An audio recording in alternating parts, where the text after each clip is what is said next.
Good morning, everyone. I'm Barry Pavel, Senior Vice President and Director of the Atlantic Council's Scowcroft Center for Strategy and Security.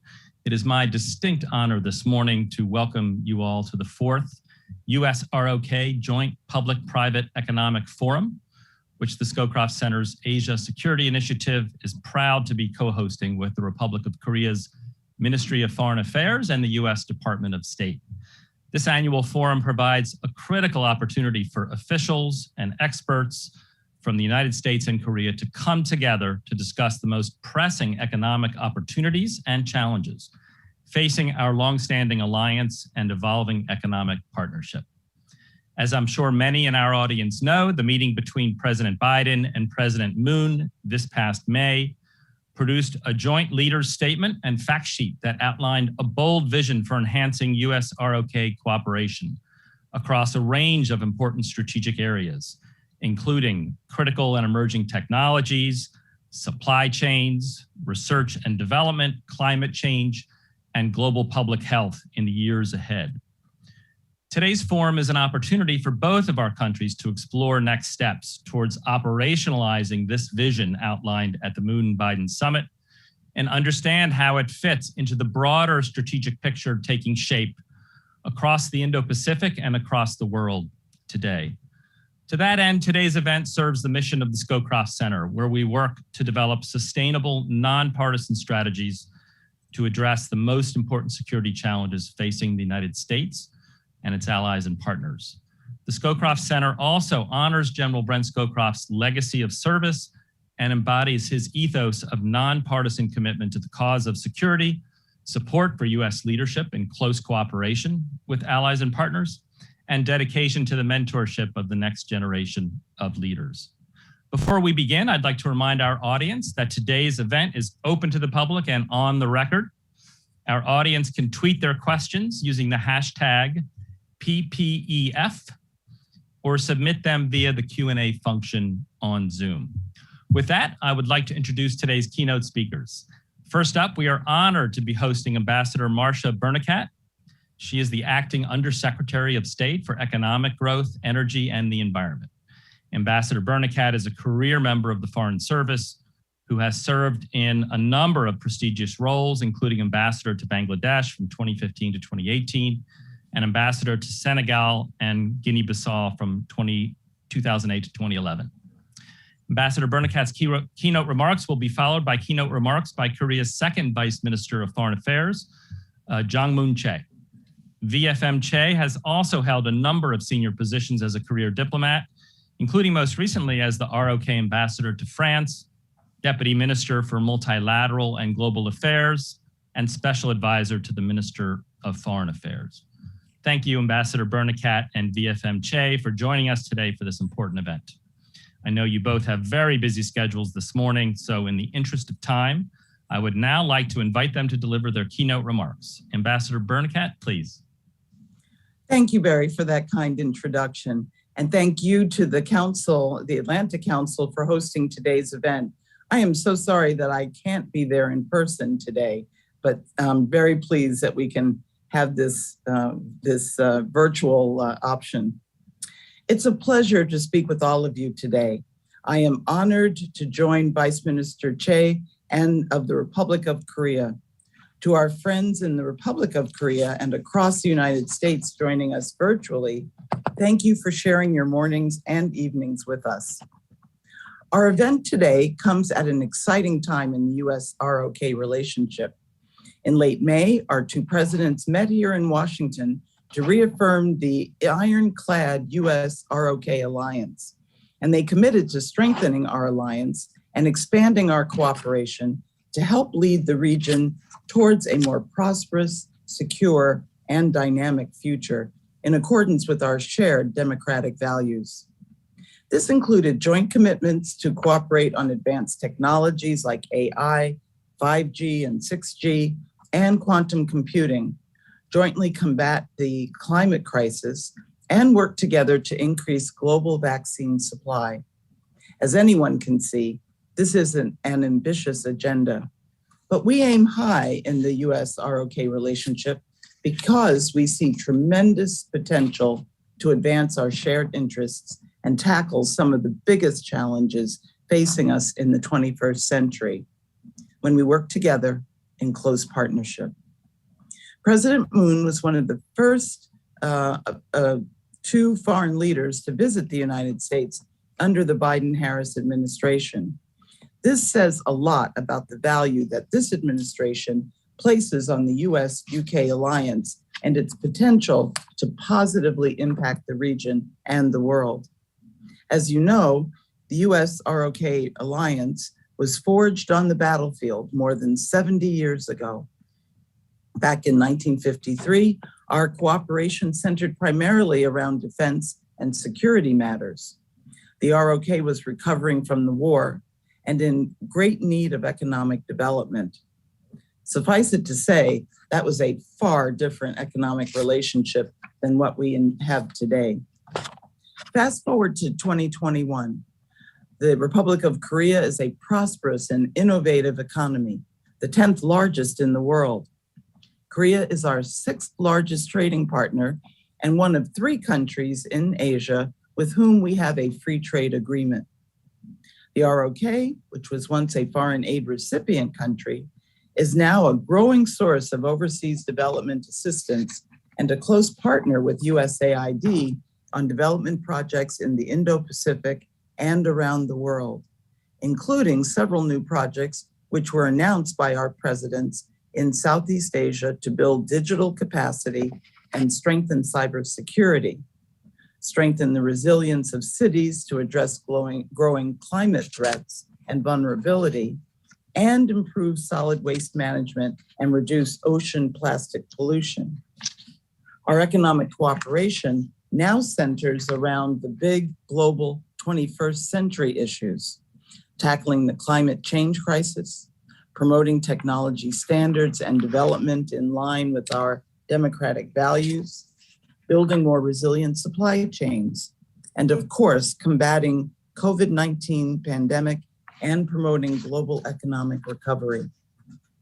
Anyone working on Korea issues at the State Department back in 1953 would be so pleased to see us here today at the 4th US-ROK Joint Public-Private Economic Forum, talking about how we can work together as allies to promote innovation and supply chain resilience and advance global good through our economic cooperation. And our mutual success is a testament to just how far the US-ROK economic relationship has grown over the past 7 decades, and a testament to the enduring strength of our alliance. The COVID-19 pandemic tested our countries and societies in every way imaginable. It exposed vulnerabilities that we didn't know existed. It has also brought our 2 countries closer together.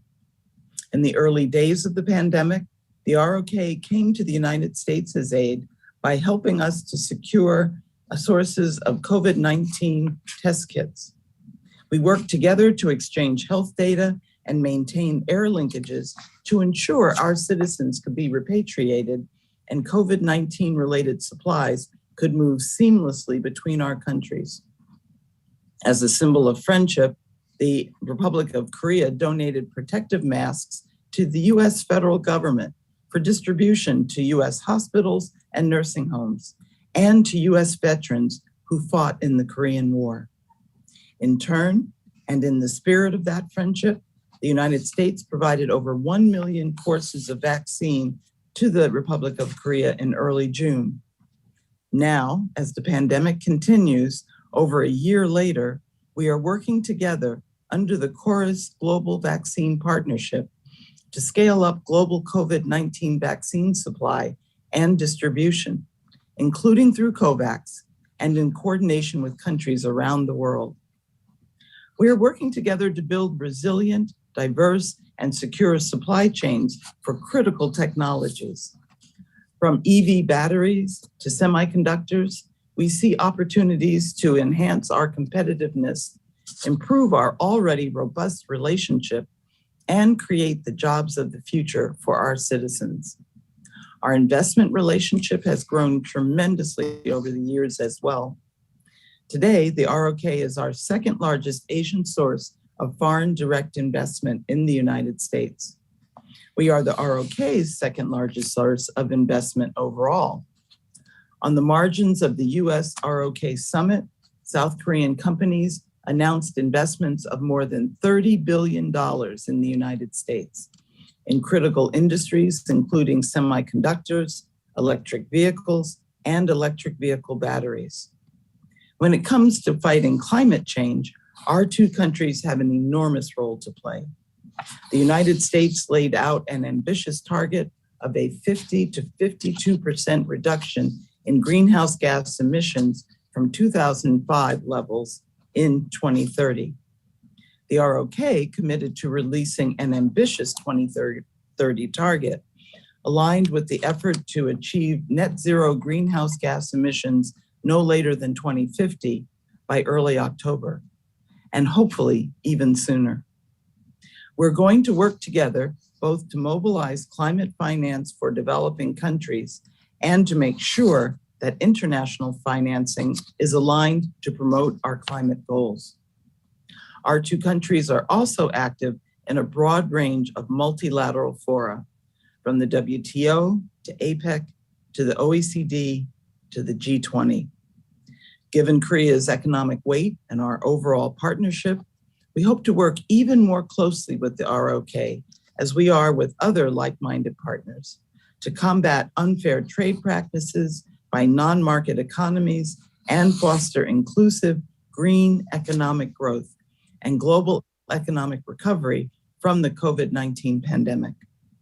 Bilaterally, our two countries also work closely together, including through cooperation under the US-ROK Senior Economic Dialogue, or SED, led by Vice Minister Che and who's ever in my position at the time. We hosted our fifth SED last October virtually with former Undersecretary Keith Kroc, and this dialogue remains an important mechanism for coordinating our cooperation across a broad range of economic issues, from cooperation on global health and COVID-19 pandemic relief to combating climate change and working together to foster more resilient supply chains. I look forward to speaking with Vice Minister Che later today to discuss how we can move this cooperation forward. Today's event marks an important piece of this cooperation. To tackle the 21st century challenges that we're here to talk about today, we will need to marshal the greatest strength of our two countries, its people, and also engage a broad group of stakeholders from government, the private sector, academia, and civil society to listen to different perspectives and find creative solutions. It's the business partnerships that drive new economic opportunities and create jobs and prosperity for our citizens in both of our countries. It's the scientific collaboration between our researchers and academics in our countries that lead to new discoveries that save lives and advance our human understanding. It's the partnerships between our universities and think tanks that build our shared knowledge and understanding and helps us to see things through new perspectives. And it's the cross-cultural friendships, some of which span generations, that nourish our alliance, build our resilience in our relationship, and ground our cooperation in mutual respect, trust, and shared values. We need to unlock private investment in infrastructure and keep sea lanes and airspace free, open, and secure. The Moon administration's new Southern policy shares many of the same goals as our vision for the Indo-Pacific. The sum of our decisions will determine the future of the region for the remainder of our days, and more importantly, for future generations. As Korean telecommunications companies deploy their world-leading 5G infrastructure, and we look towards ways to work together on 6G, we must ensure the highest standards of reliability and security for our communications. As our presidents agreed, we must also commit to the development of open, interoperable architectures, including open radio access networks, or Open RAN. Together, we must safeguard the values and principles we have fought so hard to preserve and have brought us so far. I wish you a productive and fruitful event today. As President Biden said, the Republic of Korea and the United States are both nations built on innovation, and we must both meet the challenges facing us today and look to what is possible for tomorrow. Thank you again for inviting me here today. I'd now like to welcome Vice Minister Che to Washington, D.C., and invite him to make his remarks, and look forward to meeting him later today. Vice Foreign Minister Che, the floor is yours. Thank you, Ambassador Marsha Bonica and the Senior Vice President Barry Pavel of the Atlantic Council, and moderators, speakers, ladies and gentlemen, good morning and good evening. I'm pleased to deliver my remarks for the 2021 Korea-US Public-Private Joint Economic Forum today. And I feel at home here at the Atlantic Council, as I often attended the events of the Council when I was with the Korean Embassy 20 years ago. My presence here suggests that we are seeing light at the end of the tunnel, but our battle against the pandemic is far from over. New variants are straining our everyday lives, but I'm certain that science and technology will prevail eventually, and the world will return to normalcy sooner than later. So ladies and gentlemen, our two presidents met for the first time 2 months ago at the White House, and they delivered by far one of the most historic and comprehensive agreements. Since I joined the Foreign Service in the early 1980s, I have seen quite a number of summits between our two leaders, but the meeting this time definitely stands out in two particular aspects. First of all, the Biden Summit highlighted that our alliance is evolving in line with the dynamic nature of the global environment. 70 years ago, the ROK-US alliance started with a political and military vision built on the shared sacrifice from the calamity of war. Since the 90s, our alliance began to shift its focus to a set of values that we share today, such as market economy and human rights, as Korea rose to a formidable economic power while embracing the principle of democracy. Our summit in May once again witnessed the birth of a new alliance, an alliance of science and technology. A wide range of such agenda captured in the joint statement and the fact sheet will be the North Star for the first time in our alliance history. The other salient point is that the private sector came to prominence as one of the major players in the discussion. Many of the Korean household names, Samsung, LG, Hyundai, SK, were brought to the center stage during the summit. To me, one of the most memorable scenes was President Biden personally thanking these companies at the White House. This reflects the reality that the investment in the critical products have become essential in reshaping the post-pandemic world. It makes a more convincing case that we take an integrated action with the corporations, researchers, and academia. This is especially true as the post-COVID era will be dominated by the fourth industrial revolution, digitalization, and sustainable development. Against this backdrop, I'd like to touch upon the three key areas that best capture the outcome of our summit, which are global health and technology and supply chain and climate change. First, let me start with the global health. As we look back, COVID-19 was a surprise attack, claiming millions of lives, disrupting the global mobility of people as well as goods and services. At the early stage of the outbreak, nearly every country was in desperate need for medical supplies. In the spirit of alliance, Korea managed to provide diagnostic kits and personal protective equipment to the United States. A year later, at our summit, the United States offered over 1 million doses of COVID vaccines for the Korean military servicemen. This was along the spirit of we go together and fight tonight. Further bolstering our ironclad joint defense posture, the Korean public sincerely appreciates the symbolic extension of our alliance. Based on such a remarkable story of friendship, our two leaders agreed to launch a policy framework, the Korea-US Global Vaccine Partnership.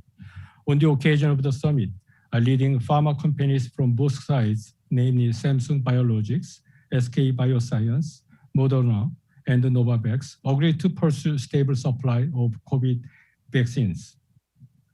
Furthermore, they are set to strengthen research and investment in the advanced vaccine production, such as mRNA. In this respect, I believe that Korea-US Global Vaccine Partnership can play a critical role.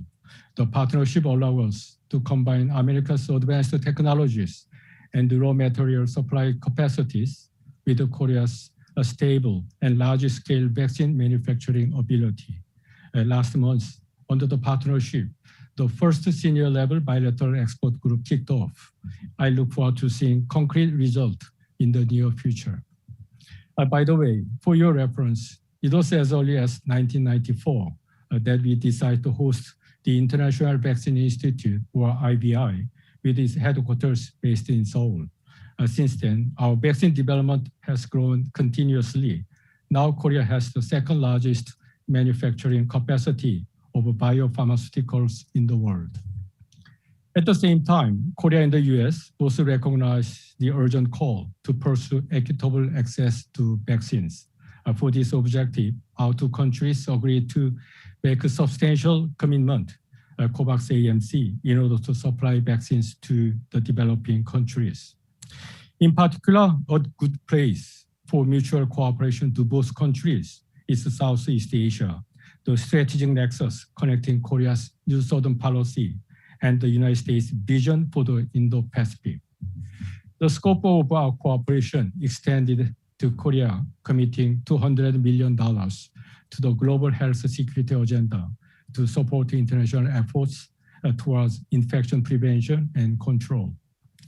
The second element is about technology and supply chain. This is one of the most critical areas of bilateral cooperation where Korea can be of assistance to the United States. Our two countries can bolster resilient value chains for each other, and we could reap the benefit of such a synergy together. As I mentioned earlier, it was a symbolic move to invite our leading companies to announce their investment plans at the summit.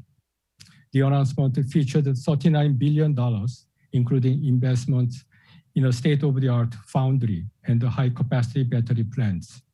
These production facilities are designed to integrate our manufacturing bases across the Pacific. However, this investment can materialize only when our government are prepared to help with the proper policy tools. In this regard, it is welcoming that we both have introduced strategies to encourage production and innovation and to attract best talents to our countries. I'm pleased to bring to your attention that our US counterpart released 100-day supply chain review in this regard. The lawmakers on the Hill have also been active, pushing for the most comprehensive omnibus bill with the programs of $52 billion to spur chip production in the United States. It is my belief that the Korean manufacturers will qualify for such a benefit as they made hard choices, even under uncertain prospects for the future. On electric vehicle batteries, it is still unclear whether our manufacturers will be eligible for any financial incentives. As LG and SK joined hands with GM and Ford respectively, it becomes increasingly convincing that what is good for the Korean battery makers will also be good for the United States. We hope to see these companies secure enough support as well. After all, they will contribute to the resilient and diverse supply chains of the United States in critical and strategic areas. Moving forward, our two nations continue to push the envelope towards new frontiers. We recognize the significant role that critical and emerging technologies play in areas such as space, artificial intelligence, next generation network, open RAN, quantum, and biotechnologies. Particularly in space exploration, I believe that the termination of the revised missile guidance, or RMG, removed the final barrier against Korea's launching and development of rocket and spacecraft technologies for civil purpose. ROK's entry into the Artemis Accords was another achievement, strengthening our bilateral partnership in space science and aeronautics research. The ROK-US Summit guides us to further deepen our cooperation on the quantum technologies that will revolutionize our future in every way. It requires careful attention, given the enormous potential and implication that quantum technologies may bring across the board. Considering the sensitivity of these technologies, it would be a win-win approach for the United States to collaborate with its longtime ally and the supporter of democracy to preserve our leadership in such foundational and strategic assets. In 6G and Open RAN technologies, Korea maintains its competitive edge and therefore remains open and most capable for cooperation with the United States through a variety of channels, including the Next-G Alliance and the Open RAN Alliance. Our close cooperation will help develop and standardize these innovative forms of network architecture. These technologies will be the cornerstone for other promising areas, including AI and autonomous driving. Ladies and gentlemen, this leaves me with the final topic, climate change, the global emergency that knows no borders. According to the scientists, the destruction of wildlife habitat was one of the major culprits that led to the outbreak of the current pandemic, such as alarming news came as another wake-up call on how critical climate change may impact our lives. At the summit, our two presidents shared the need to take an immediate action and agreed to work together in line with their shared target to achieve net zero greenhouse gas emissions by 2050. Last year, Korea had replaced our previous reduction target on BAU with an absolute target of 24.4% from the 2017 emissions level. This May, Korea unveiled a more ambitious plan to enhance 2030 and this target as early as in October before the final announcement at COP26 in Glasgow, UK. We have also re-emphasized our clear intent to end all forms of public financing for new overseas coal-fired power plant. This is designed to orient the flow of capital towards more climate-aligned investments, especially in developing countries. All of this seems easier said than done, especially to countries like Korea, still striving to balance their dependence on high carbon industries with the green aspirations to meet our goal of the Paris Agreement. Yet, the Korean government has demonstrated to the world that climate change is at the center, at the heart of its domestic and international policies on the occasions of the Leaders Summit on Climate and the P4G Summit in Seoul. Going beyond, Korea also wishes to scale up collaborations with the United States on enhancing R&D on clean energy, such as hydrogen, electric vehicle, and battery recycling. Tomorrow, I am scheduled to fly to the UK to participate in the COP26 ministerial. I look forward to our strong bilateral cooperation continuing at the global level as well. Ladies and gentlemen, Korea appreciates the support and vision that America has provided so far. It has opened doors after doors, leading us to the next levels of partnership. Today, Korea stands as a nation capable of providing critical resources such as nanochips and legacy chips, as well as electric vehicle batteries, much needed in the United States.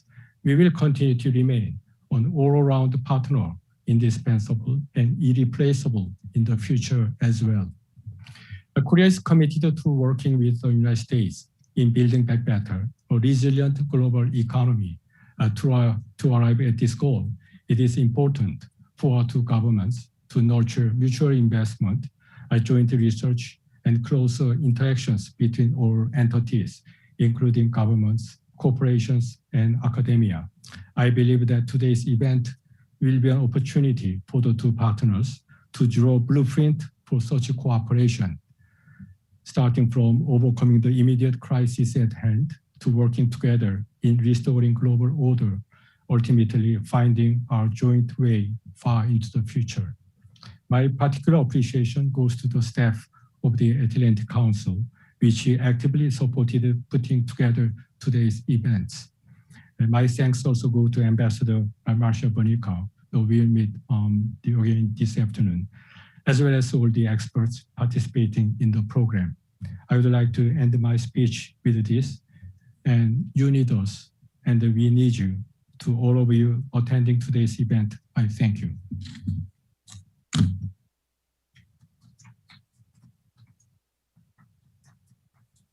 Well, thank you very much. And again, welcome to the Atlantic Council. And again, welcome. Today, we'll be going into our first panel now, Allies and Innovation, US and Republic of Korea Cooperation on Science, Technology, and Global Supply Chains. My name is Riley Walters. I'm the Deputy Director of the Japan Chair at Hudson Institute and Senior Fellow at the Global Taiwan Institute.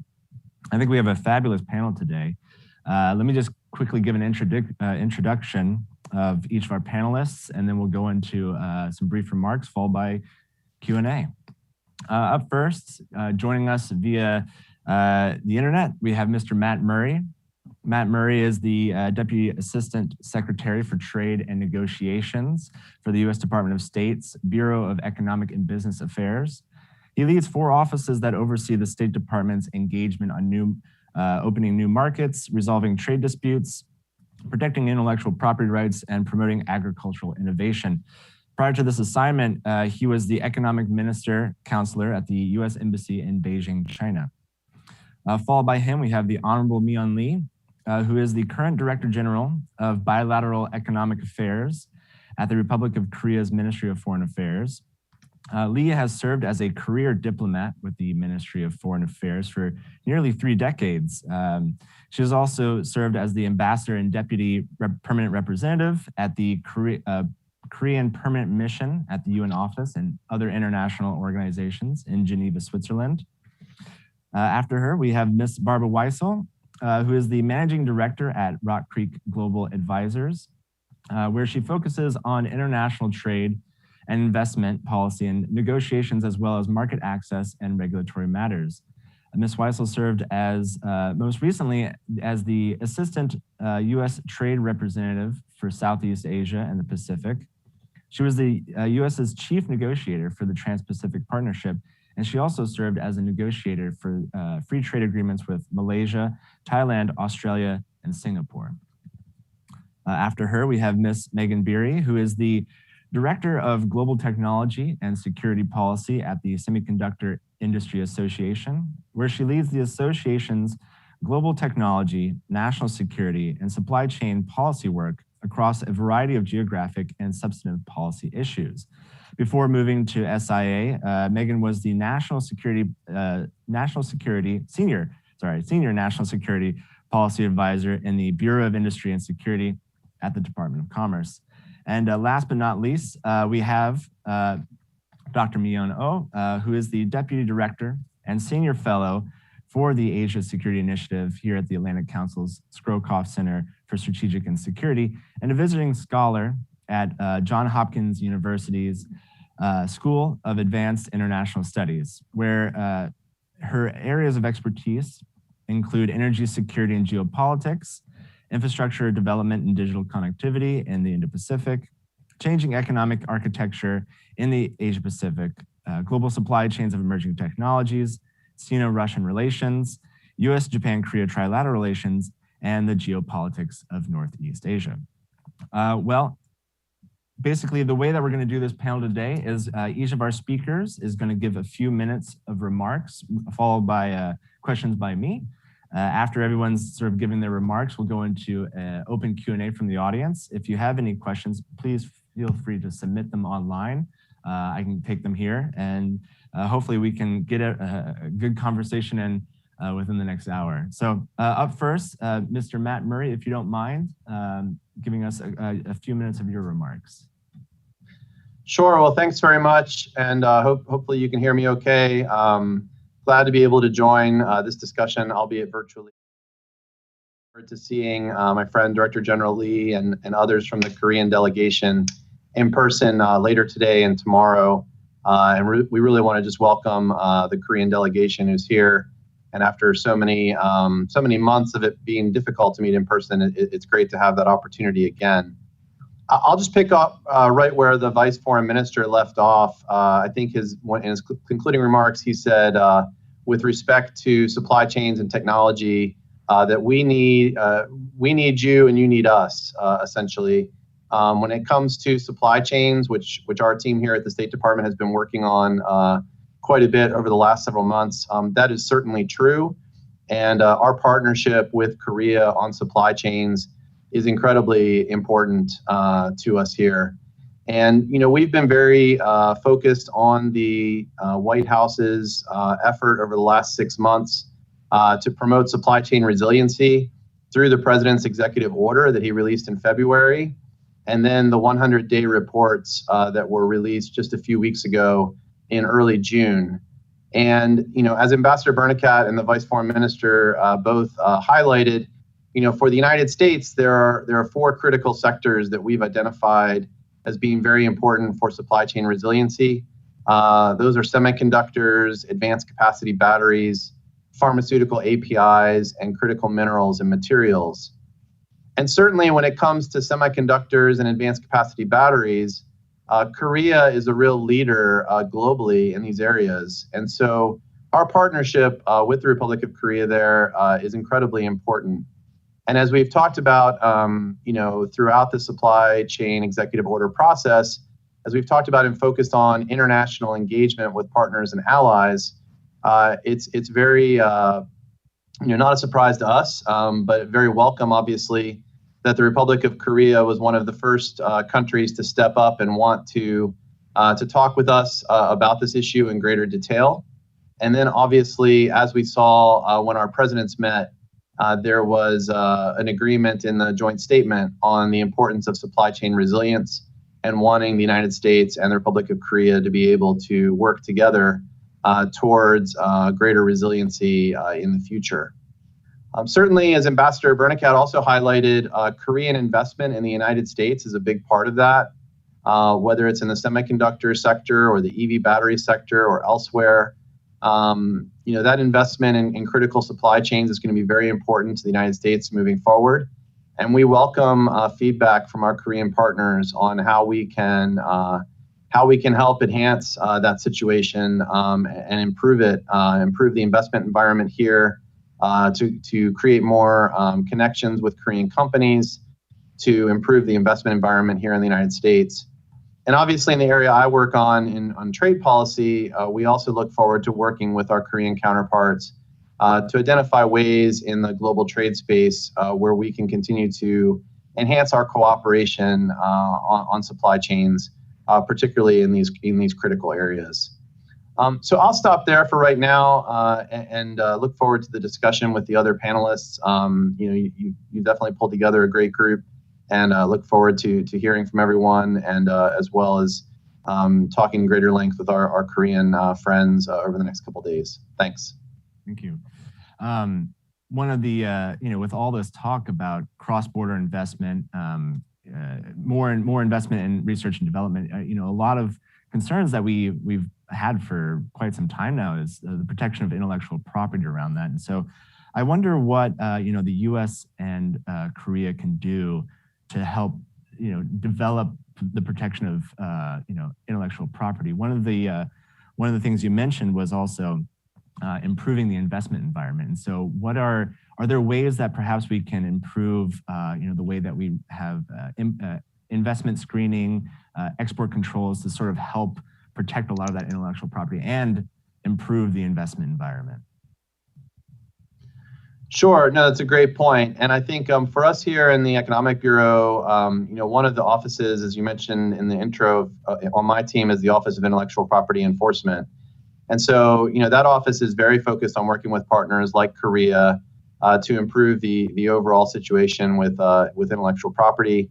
And also, we work very closely across agencies, including with Barbara Wiesel's former Office of the U.S. Trade Representative, to make sure that we're working collaboratively through several of our processes, Special 301 process, the Notorious Markets List, and other things to have that discussion. And we certainly have bilateral consultations with Korea and others to talk about ways we can improve our intellectual property enforcement moving forward. So that is going to have to be a key component of any discussion about supply chains and science and technology, is making sure that we just, as we say here, not only that we're promoting trade and investment, but we're also protecting the innovation as we do so.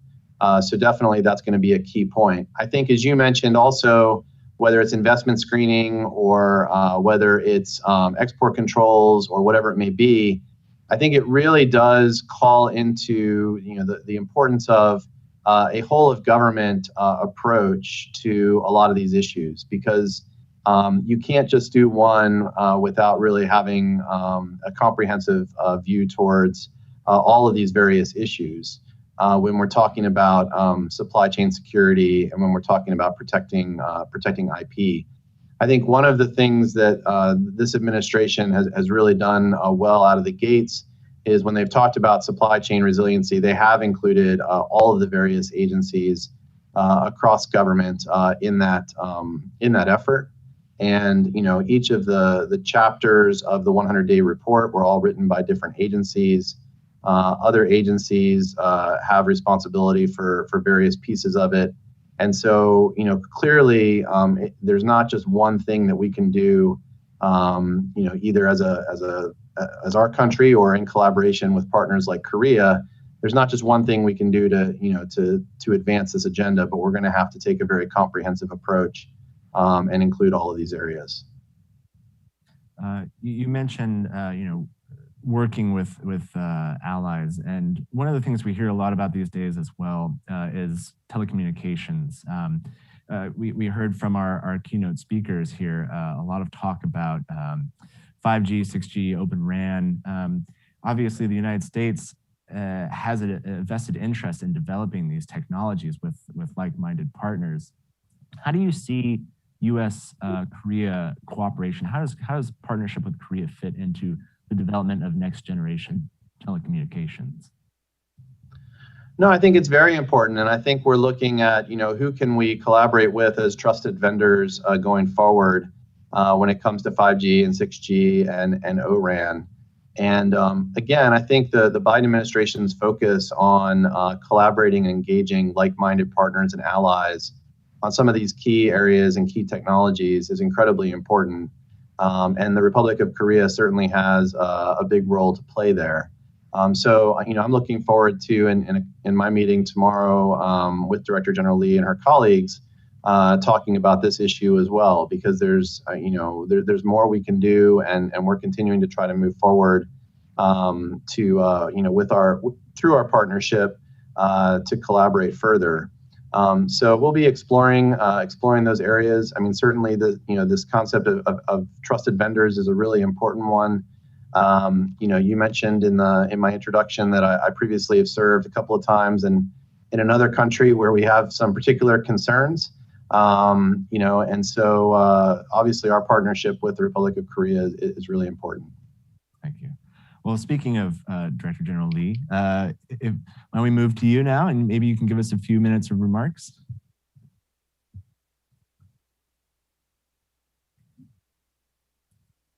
Thank you very much for giving me the floor. I'm very happy to be here with all the eminent guests. And also, I also look forward to meeting with Mr. Matt Murray today, this afternoon, and tomorrow. Of course, we are going to have an in-depth discussions together on variety of issues.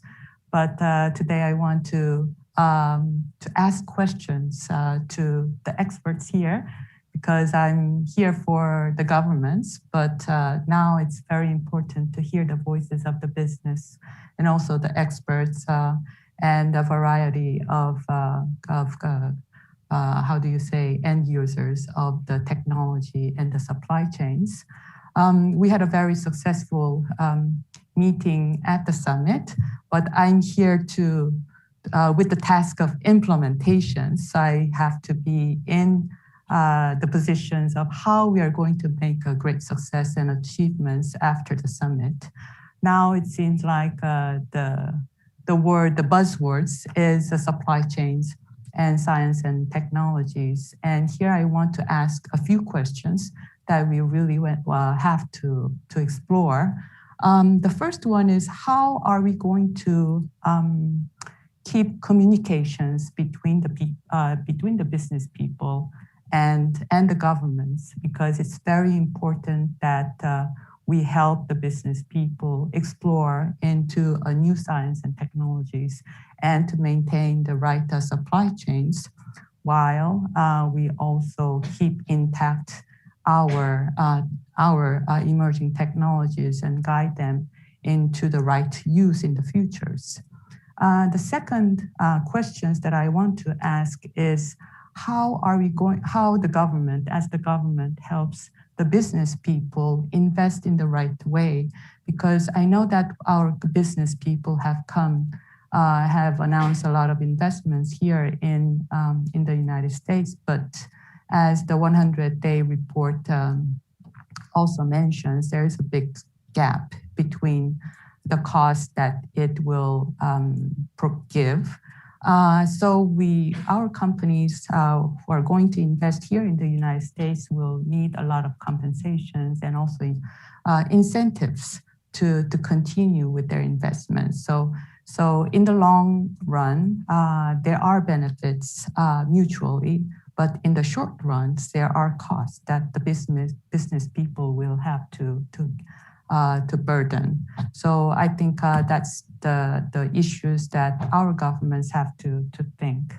The third questions that I want to ask is, how are we going to help with other partners?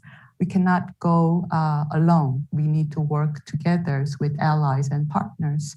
So Korea, as the close allies with the US, we are very much willing to work together. But how are we going to bring aboard other allies and partners who are exceeding in these areas of high techs? Of course, we have to compete together, but we also have to cooperate. So that's also going to be the questions that we need to think. Another areas that we really need to think is, how are we going to divide the secure use of high technologies with the traditional low-end technologies that need to be invested in order to help other developing countries build their own countries. So I think we need to also work together with other allies and partners to help other developing countries integrated into the global supply chains. We are not going to talk only about decoupling, but we also have to talk about coupling to help other developing countries. So I think that's another areas that we really need to explore. Thank you. No, thank you. Those might be some questions I'll throw out later on once we open it up to the group. But before that, I want to ask, what are you mentioned you're here to sort of implement these policies. What do you have any clear guidance at this point? Like, what are perhaps some first steps that you are here to take on implementing? Well, the important thing is to implement what has been agreed in our fact sheets and our joint statements. And the first, I think, most important thing is, how are we going to lay the grounds for our business people to be able to successfully invest in the United States? Because there have been a lot announcement of more than $40 billion of investment from our major business people, from semiconductors and batteries, and also from the automakers. But they would need a lot of incentives to find the right places around the United States with the right workers. So that that is one area that we really need to think. Another area is how are we going to match our agencies and governments with the US agencies and governments in order to explore the research and developments, because we have also agreed to cooperate in various areas of high technologies from AI, quantum, and also 5G and 6G. So I'm here to also discuss and see what kind of other agencies are interested and what kind of agreements and treaties we can also make.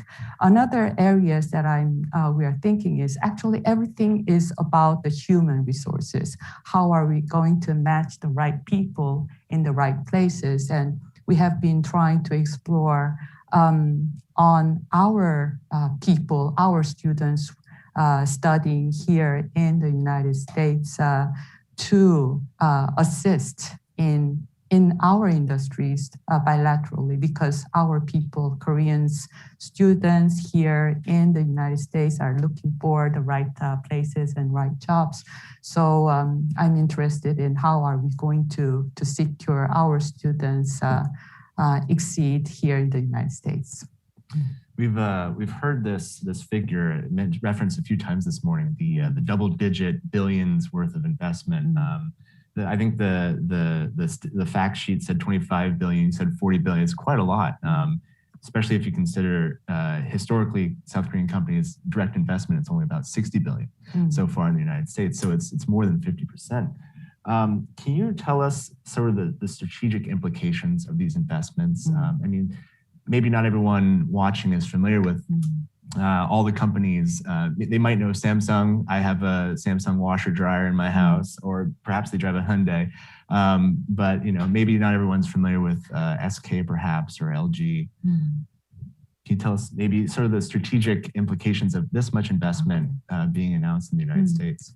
Well, these companies, well, we already know about Samsung, but maybe some people haven't really heard about SK and LG, and I have been telling them to actually promote themselves with all these high technologies. People don't know about them.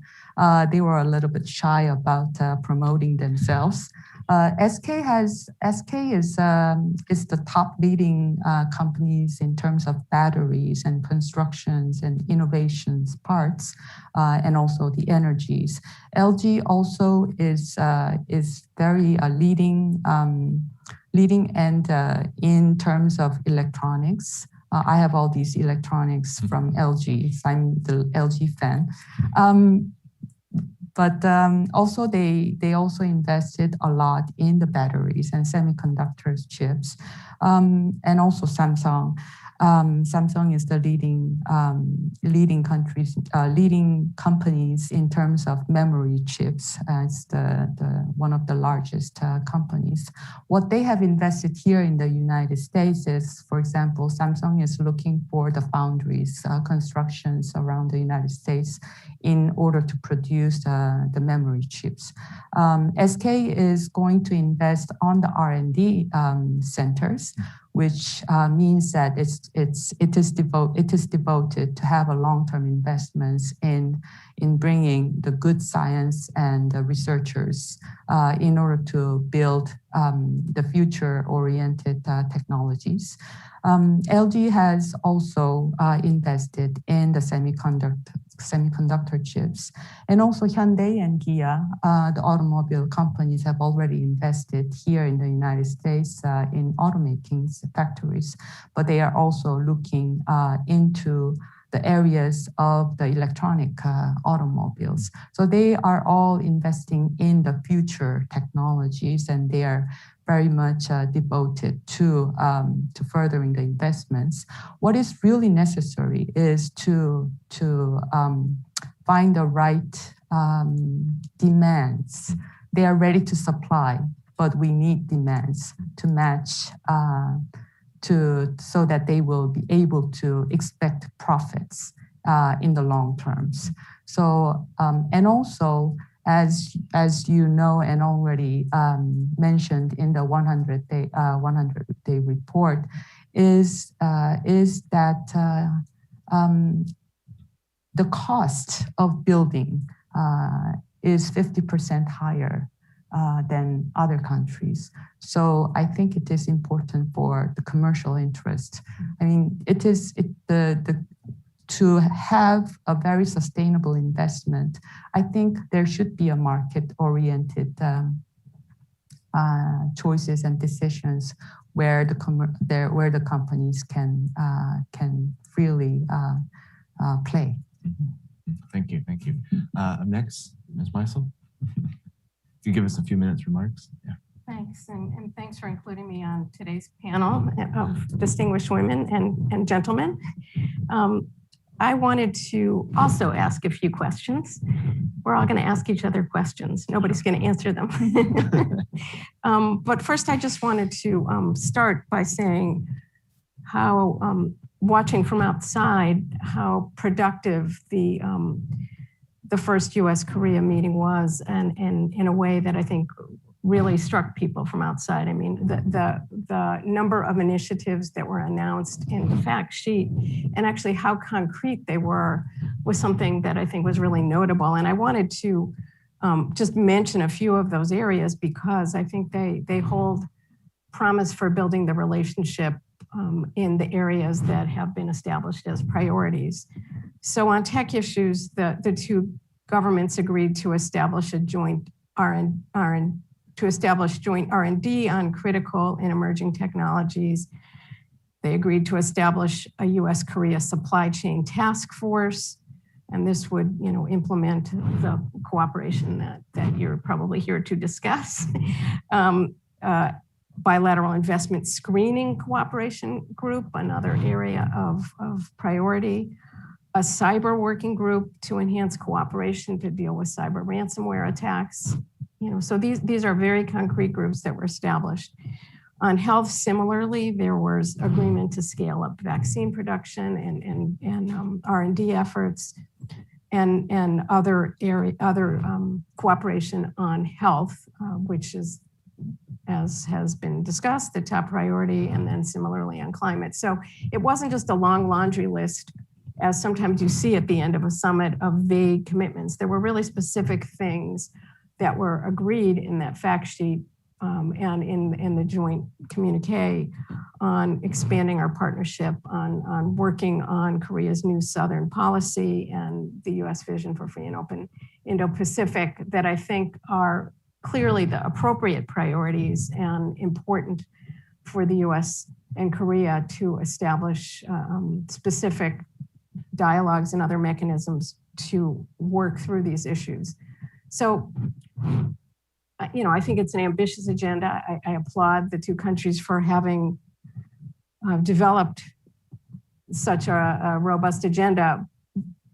And I don't want to be critical of this as the governments just get this work underway, because I was in the government long enough to know that you spend all this time kind of building an agenda, and the Biden administration has come in and they've tried to rebuild partnerships with their allies. And they have gotten all of that underway very quickly, and it seems to be off to a successful start. So I don't mean to pour cold water on it. They need time to build out these agendas. But I did want to raise my own set of questions related to the work that was agreed and how we go forward from here. And the first question is how the US and Korea can ensure or even potentially accelerate progress on the agenda that was agreed. And how can they address questions that emerge as the discussions get underway that could slow the progress that the two countries hope to achieve. And in this regard, I think there are some issues that the Biden administration and I think the Korean government also will need to consider. The first is what mechanisms can best advance these joint efforts. So now there's a whole bunch of discussions that are underway. But there's going to need to be really tailored approaches to deal with each of the specific issues that have been agreed. And they're going to need to be different for different initiatives, and we can talk about that some more. So I'll look forward to discussing that. The second question is related to the Biden administration's so-called modular approach to the way it's pursuing discussions with different countries. And the administration has said, well, we're going to pursue this in a modular way because we have different and specific interests with different countries. And we think that approaching it that way is more flexible and more nimble, and countries prefer it will get more done. But I think a question that emerges as a result of the modular approach is how all of the different pieces will fit together. Are they going to be coordinated at some point to ensure coherence and effectiveness, or are they all on their own individual track? And I think, from the Korean perspective and embedded in one of the questions you raised is how will the work that the US and Korea are doing fit with some of these larger initiatives? And I know in some cases, the US is already looking to bring together small groups of countries with like-minded interest on a certain subset of issues. But more generally, I think it'll be important to get a better sense of how all of the different pieces fit together.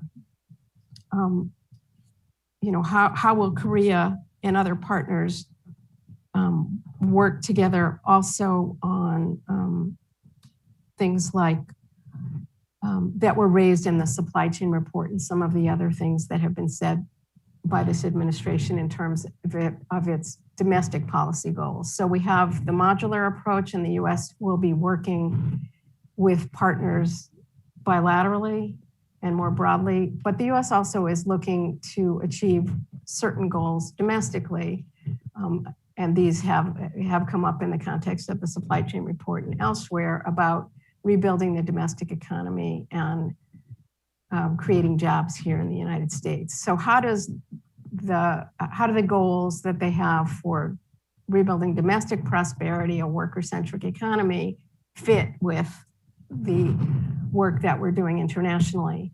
All of the supply chain reports and most of the other statements that have been made by the administration give a nod to the importance of working with partners and allies on all of these things, but there's been a very heavy focus and emphasis in these reports on the domestic outcomes of these efforts. And I think for our partners, it'll be important to understand how the international piece fits with the domestic piece.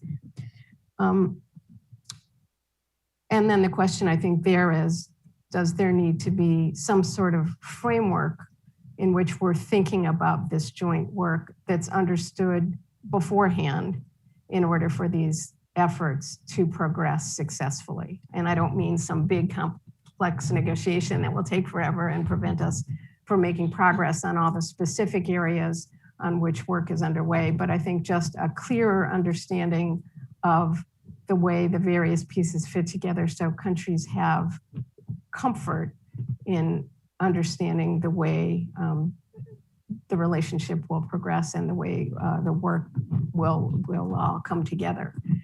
I do think that from comments this morning and in the keynotes and at the summit itself, it's clear that both the US and Korea understand that we're at an inflection point in the global order, the global economy, and that we need to work together in a way that maybe is different than anything that we've done in the past. And that's really encouraging. But I was trying to think of the way to think about the challenge ahead. And I thought it's kind of like building an airplane while it's flying, but then trying to do it in formation, to get all the planes moving at the same time and not all of the pilots are talking to one another. So it's an enormous challenge ahead. I think I am cognizant of how clearly the US and Korea are focused on these challenges and the work that they need to do together. I think the private sector, as you mentioned, is key to the success of these efforts and finding a way to work together. effectively will be really important, but I am encouraged by what's happened so far, and I will give them, a little bit more time to achieve everything that they've set out to do. Yeah, I agree with your points wholeheartedly. I think the will is there for sure. Whether the strategy is there or not, we'll find out eventually. You mentioned a modular approach. One of the concerns that I think it's credible of this administration is whether there's a clear Asia strategy. A lot of people talk about, for example, what is the Biden administration's Asia economic strategy? And you have experience in negotiating one of the biggest trade deals of all time in the Asia Pacific. And there's questions these days about, whether the U.S. will rejoin CPTPP. I don't think it's happening anytime soon. You might have different agreements or different opinion on this. What about, though, where might there be progress in sort of the next steps? I know you just mentioned maybe they've bit off more than they could chew, so it's, I don't know if it's worth asking what more can we add to that, but, is there perhaps appetite for something like a digital trade agreement in the region, or maybe even talking about the next steps for trade and investment cooperation with Korea, either bilaterally or in the Asia Pacific? All good questions, and I wish I could disagree with you on the prospects for TPP or CPTPP, but I think those discussions are longer term, on a longer term timeline than I personally would like to see. I think that the governments are looking at, or the US government is looking at what is in the realm of the possible right now for an economic strategy in Asia.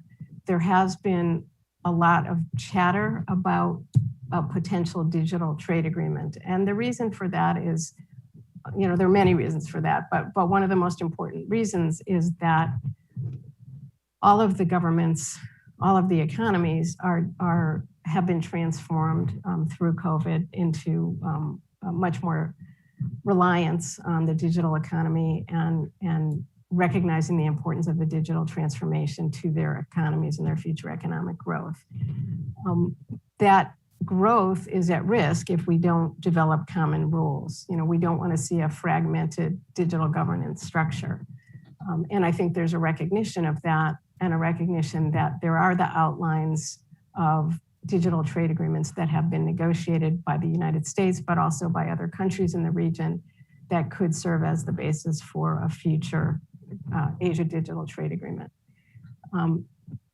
There are, whenever you negotiate a trade agreement, the minute you finish it and you sign it, it becomes outdated because time moves on and new issues emerge that then need to be reflected in the next generation of trade agreements. And I think that's where we are on digital trade. The last generation of trade agreements, USMCA, was very state of the art at the time that it was negotiated, but now there are new issues that have emerged that on AI, on a range of issues. And I think that all of that needs to be considered in terms of what would you want to put in a trade agreement and how would that be reflected and how would you want to coordinate in order to ensure that we're all moving in the same direction and building a kind of tech ecosystem that will most benefit all of our economies. That work can get underway before all the I's are dotted and all the T's are crossed, because we can think this through together. The US and Korea have a trade agreement. That would be one place where some of that discussion could take place in terms of sharing ideas of ways to update the commitments and make sure that we're on the same page. And then that work can then be broadened into other fora that includes other countries. So I do think that that's probably the most likely prospect of where we go from here, but it remains to be seen whether there's work that can be done on state-owned enterprises, investment, IP, supply chains that can be fed into the bilateral work, but also broader work. You mentioned state-owned enterprises.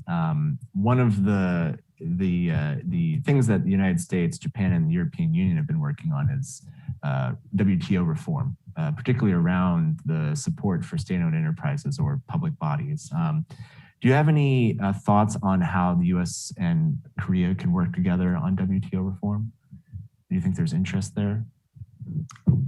Well, I think that for the discussions that have gone underway with the EU and Japan, those are discussions that can be broadened to include other partners, including Korea, because we do need to get all on the same page if we're going to move the process forward. I think there was some good work that was done over the past couple of years between those three countries, and now they are evaluating whether they want to continue with the work that was done and what more can they do. But again, sharing that with Korea and building a broader coalition of countries that can help support that WTO reform would be really helpful. Thank you. Up next, Ms. Beery. Thank you. Thanks very much for having me today and certainly for including industry in this discussion. As we've noted here, it's very important to be having these conversations, both industry and governments side by side, and very honored to join the distinguished panel here today. There are certainly a lot of areas in which we need close bilateral economic cooperation with South Korea, between South Korea and the United States, and absolutely more so now than ever, technology, semiconductor related policies is one of them. The US and South Korea share a very long history, clearly on semiconductor industry collaboration, but I'm going to focus my remarks on just three general areas of collaboration that we from the industry see as very important today. First is collaboration at the highest levels of leadership. And if we're going to move apparatuses as large as our respective governments and respective industries on the policy objectives that we've identified, it's critical that our leaders are setting the right tone at the top in order to hold governments and nations accountable to those actions. And certainly Presidents Moon and Biden did that very effectively in May, as we've already discussed, in their agreements to strengthen the partnership and mutual investments on critical technologies, emerging technologies, supply chain resiliency, export control, investment screening. And so we are very heartened, as my fellow panelists have noted, and the tone that was set in May, and now hoping to see that continue, certainly, but that's a great start. Second is collaboration on an affirmative agenda. We should be working together to strengthen the resiliency of the supply chain, but to us, from our perspective, this does not mean onshoring those industries and the entire supply chain and the semiconductor ecosystem, but rather diversifying supply chains. For the U.S., the semiconductor industry in the U.S., it's clear that we have vulnerabilities domestically, that we don't manufacture enough chips in the U.S. anymore. In 1992, for instance, or 1990, we manufactured domestically about 37% of the global supply of chips. Now we're around 12% here. So the majority of that manufacturing capacity is in East Asia, and obviously especially Taiwan and South Korea. And the chips below 10 nanometers, for instance, are in Taiwan, are concentrated in Taiwan. So one step that we are taking here in the United States is to place significant US government incentives to encourage companies to build more fabs in the US, as again, we've discussed. And it's worth noting that investment, and again, we're waiting to see that come through the House now and the Congress, and hoping that is passed, but that investment is open to foreign investment, and certainly would encourage South Korean investment, as we've discussed, access to those incentives so that we can encourage that the diversification of the supply chain here, and that we are leveraging our partners' comparative advantages in R&D and manufacture and design, in materials, and all of the components of the supply chain here domestically and across the globe. We're also encouraged that about half of the new South Korean investment announcements involve semiconductors, and we look forward to participating in that investment in South Korea as well, both between the US government and US industries. These are all important steps towards the diversification of our supply chains. And then a third area of collaboration that we would encourage, and we've already seen this discussion take place again from the summit in May, is collaboration on the defensive agenda. And the president's in the fact sheet, we see both export control collaboration and investment screening. And especially on export controls, and that is, you noted I come from the Bureau of Industry and Security, so my background and export control in pursuit of national security objectives is certainly tends to be less or can be less effective if applied unilaterally rather than multilaterally or plurilaterally. No country has a monopoly on critical technologies, especially in the semiconductor space. And so to the extent that we can apply these controls in collaboration with our partners, not only are we more effectively achieving our national security or foreign policy objectives and protecting our critical technologies and sensitive intellectual property, but we're also doing so in a manner that is less harmful unilaterally or to our own companies and minimizing disruption, economic disruption, or supply chain disruption. And we've certainly welcomed the president's calling for cooperation in that area. There is just a tremendous opportunity right now with the funding that we're seeing coming through both countries, with the folks that we have from governments, from our respective governments in this space. We are very heartened right now that the industry players are part of this, are close part of this conversation, and we've seen that accelerate over the past year or so. Again, having come from the government, I've been very impressed by the expertise, the analyses, the sophistication of the expertise on the industry side, and I think that governments can benefit tremendously from bringing those players to the table. These issues are just remarkably complex, and to the extent that we can all band together between governments and between industries, will serve all of us, our mutual interests very well. I'll stop there. All right, thank you. You've mentioned working together, obviously at the leadership level, collaborating at the leadership level, and both governments are very heavily invested in supporting domestic chips manufacturing. That seems, I don't know if we're actually talking to each other about that though, or if we're just kind of talking past each other. It seems for sure that industry at least is thinking more about diversification. We have big announcements of foreign manufacturers investing in the United States, but as you mentioned, a lot of the rhetoric politically is more domestically focused, reshoring, things like that. Even domestically, I think we hear, for example, Secretary Raimondo talk about not just centering chips manufacturing in one specific state. She talks about even diversification amongst the states.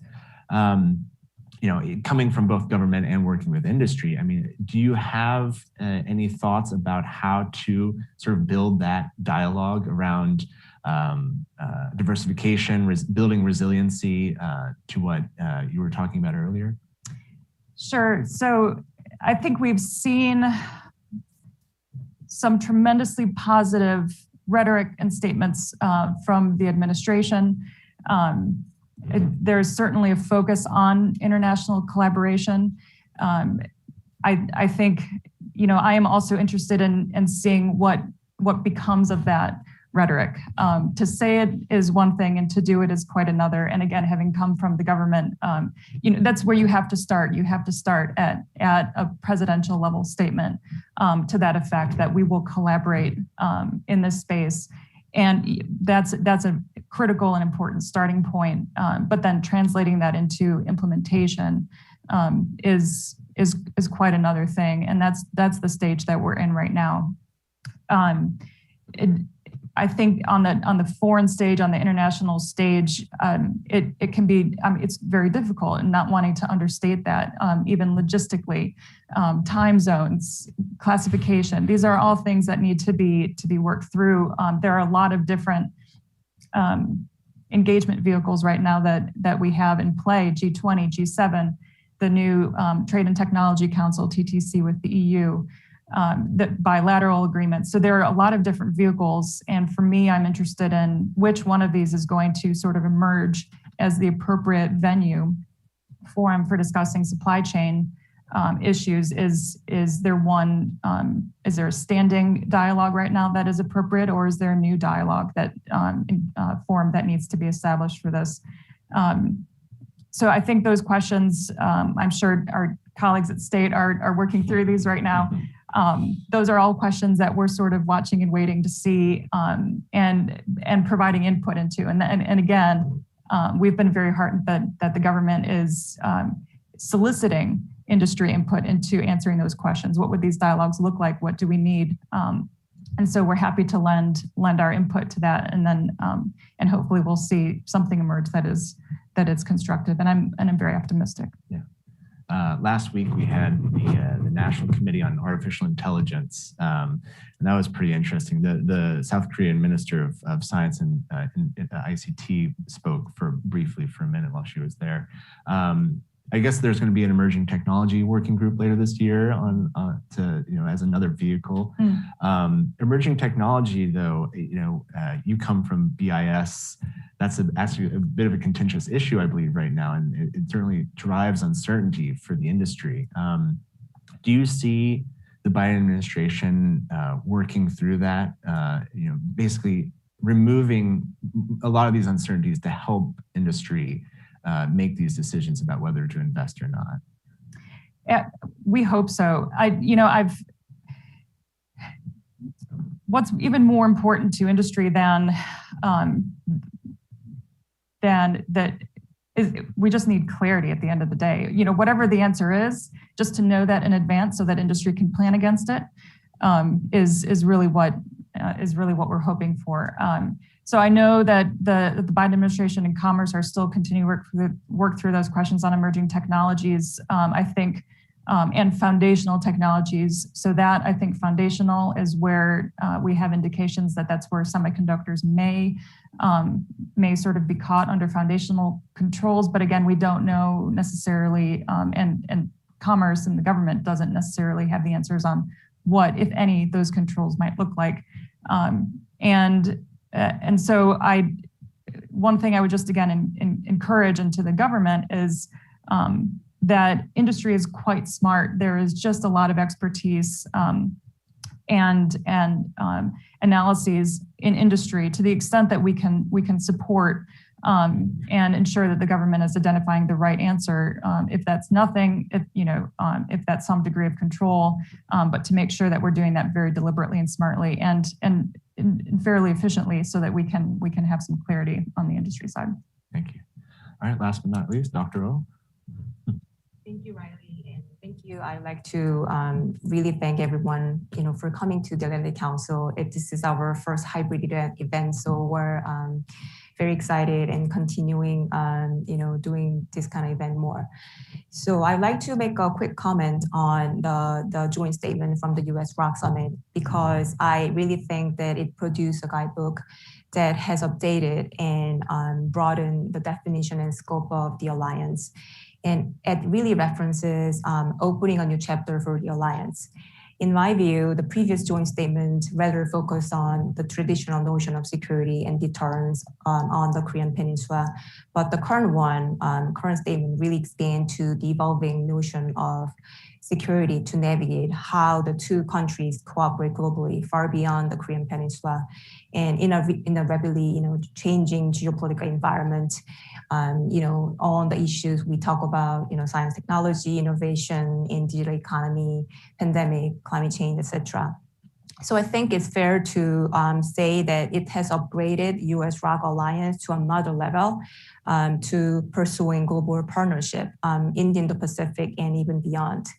So having said that, and also everyone, also Director General Lee highlighted, I think it is crucial that the two countries have to show their specific roadmap on how to implement these promises into specific policies. And I'd like to make specific policy recommendations that two countries consider for follow-up policies and actions. And we know that we talk about, President Biden's executive order on supply chains and the report. And we know that securing US supply chains to address vulnerability, protect national security, and promote domestic manufacturing are among the top economic priorities of the administration. And in order to amplify these efforts, we know that there's a strong emphasis on the need to coordinate efforts with US allies and partners. And as we talk about as outcome of the US-ROK summit, the Korean company's announcement of this, large-scale investment to visit, and in addition to that, joint fact sheet identify other areas of collaboration moving forward. So I like to add specific suggestions to those. First, while the two governments agree to explore, this is from the fact sheet, explore the creation of the US-ROK supply chain task force between the White House and the ROK's Office of the President. I suggest that the government help establish sector-specific working groups to directly engage with the private sector. And I like to elaborate on this point after my opening remarks, but I just wanted to emphasize that private firms, as Barbara and Megan mentioned, need to manage their short-term and long-term risk and to really balance their national security requirement and commercial interests. And in my view, I think it is job of the government to really make effort and to really help facilitate any mechanism to enhance public-private partnership. And second, I suggest that the two governments expand bilateral supply chain collaboration into multilateral cooperative efforts through flexible and informal framework. The multilateral framework should be, in my view, adaptable and open to structural adjustments, such as having targeted, as I mentioned, or sector or industry-specific working groups. On semiconductors, the US-ROK should consider working with major players such as Japan, Taiwan, Netherlands, United Kingdom, as they share the same global geopolitical risk. So they can identify together what are those risks. And this could be a foundational concept to establish technology alliance that we hear so much, or techno-democracy. So among, technology alliance among the advanced democracy. Although my view is to explore informal framework than any formal alliance. And third, US-ROK should also consider cooperation on rare earths that we haven't really talked about heard much, given the heavy reliance on the importing heavy rare earths from China. And last not the least, I think two countries also should consider a China +1 strategy in Southeast Asia by leveraging both countries' strong track record of investment as a means to diversify supply chains for critical industries. And I'll stop here for now. Thank you. Well, you mentioned the supply chain task force already, and you've mentioned the specific working groups. Of the Biden administration's supply chain review, we've already had 4 specific sectors, and they've mentioned, I think, 6 additional sectors that they plan on starting reviews next year. And so, of maybe even just the 4, batteries, semiconductors, metals, and pharmaceuticals, would you prioritize one over the other? Let's say, because obviously all resources are scarce. That includes government officials' time. Would you prioritize one over the other? How would you think about sort of, next step for this working group? Yeah, I would prioritize. I agree with you because, Atlantic Council and Asia Security Initiative that I'm running, we're doing a series of roundtable, really tackling the supply chain issues, as Barbara knows. And we talk about there's no simple recipe, and if we are really aiming for multiple purposes, and it might run into massive industrial policy or trade policy. So I think it's better to focus on maybe 2 or 3 sectors from the beginning. And I like to add also to talk by talking about supply chain steering committee. So steering committee is government-led, where working groups are like private sector driven, and sort of establishing a bilateral interagency steering committee, so like I said, the working group, can, communicate, engage directly with the private sector, serving as a consultative body, and between the leading US and Korean firms. And like I said, that could expand to other, global companies. And also, I think that the steering committee should form the first bilateral link in an emerging global network of the techno-democracy that I mentioned, to really set standards and facilitate the development of supply chain for critical emerging technologies for trusted partners. And I just wanted to make one more point from the effort that I mentioned, multiple rounds of roundtable, and we will have upcoming one soon. A lot of discussants and participants for the private roundtable. I think everyone agree that we have to really think about whether we share common definition in terms of national security, because we hear so much about national security and the supply chain, like DZ, Lee talk about the buzzword. We hear so much about supply chain policy from the policy community, but then what do we really mean by national security, and what do we really mean by trusted partners? I think we can step back and really think about a list among the advanced democracies who can share the same concern to really diversify global supply chains and enhance the resiliency. I think that's also important. And also like to go back to Barbara in terms of from the Asian stakeholders viewpoint, I think it would be easier, better to have more clarity from the Biden administration in terms of in terms of their defocus on domestic politics, and also what does the middle class foreign policy mean to Asian allies and partners. And I think, like Barbara said, we need more clarity on trade and economic policy, and also, like you said, and where it's really, because if when you articulate middle class foreign policy, there might be some conflicting elements to pursue the supply chain, etc., and in terms of strengthening the alliance. Thank you. Well, unfortunately, we've run out of time. Hopefully we can have everyone back again in the near future to kind of go a little bit deeper into this discussion. I want to thank everyone for joining me. We're going to take a quick 10-minute break before our second panel. But again, thank you for joining us. See you next time.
event.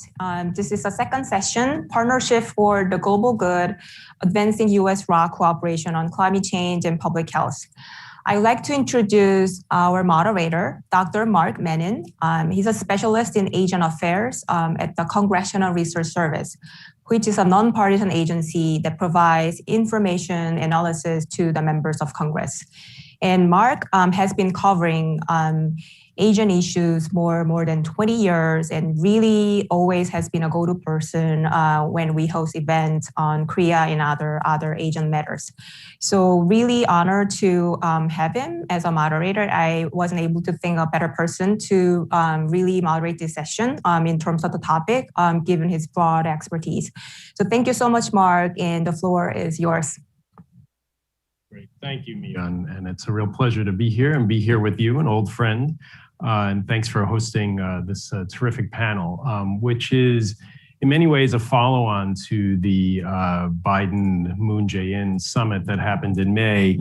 And one of the purposes of the summit, as we discussed in the earlier panel, was to talk not just about traditional security issues like with North Korea and China, but also to bring, to talk about sort of so-called new frontier issues that were on the agenda, particularly during the Obama and Park years about 5 years ago, but it sort of dropped off since then. And a big part of the agenda was to really focus on two issues that we're going to talk about on this panel, which are climate change and public health. And bringing those issues together on this panel as the concept that, particularly in the future, climate change is likely to be a potential driver for public health crises in the future. And so we have a great group of 5 people to talk about these issues. And I'll give a brief introduction for each person, and I'm doing it in the order that I'm going to turn to you when we ask for some remarks. So first off, we have Dr. Tom Frieden, who's known to many of us. He's the former director of the US Centers for Disease Control.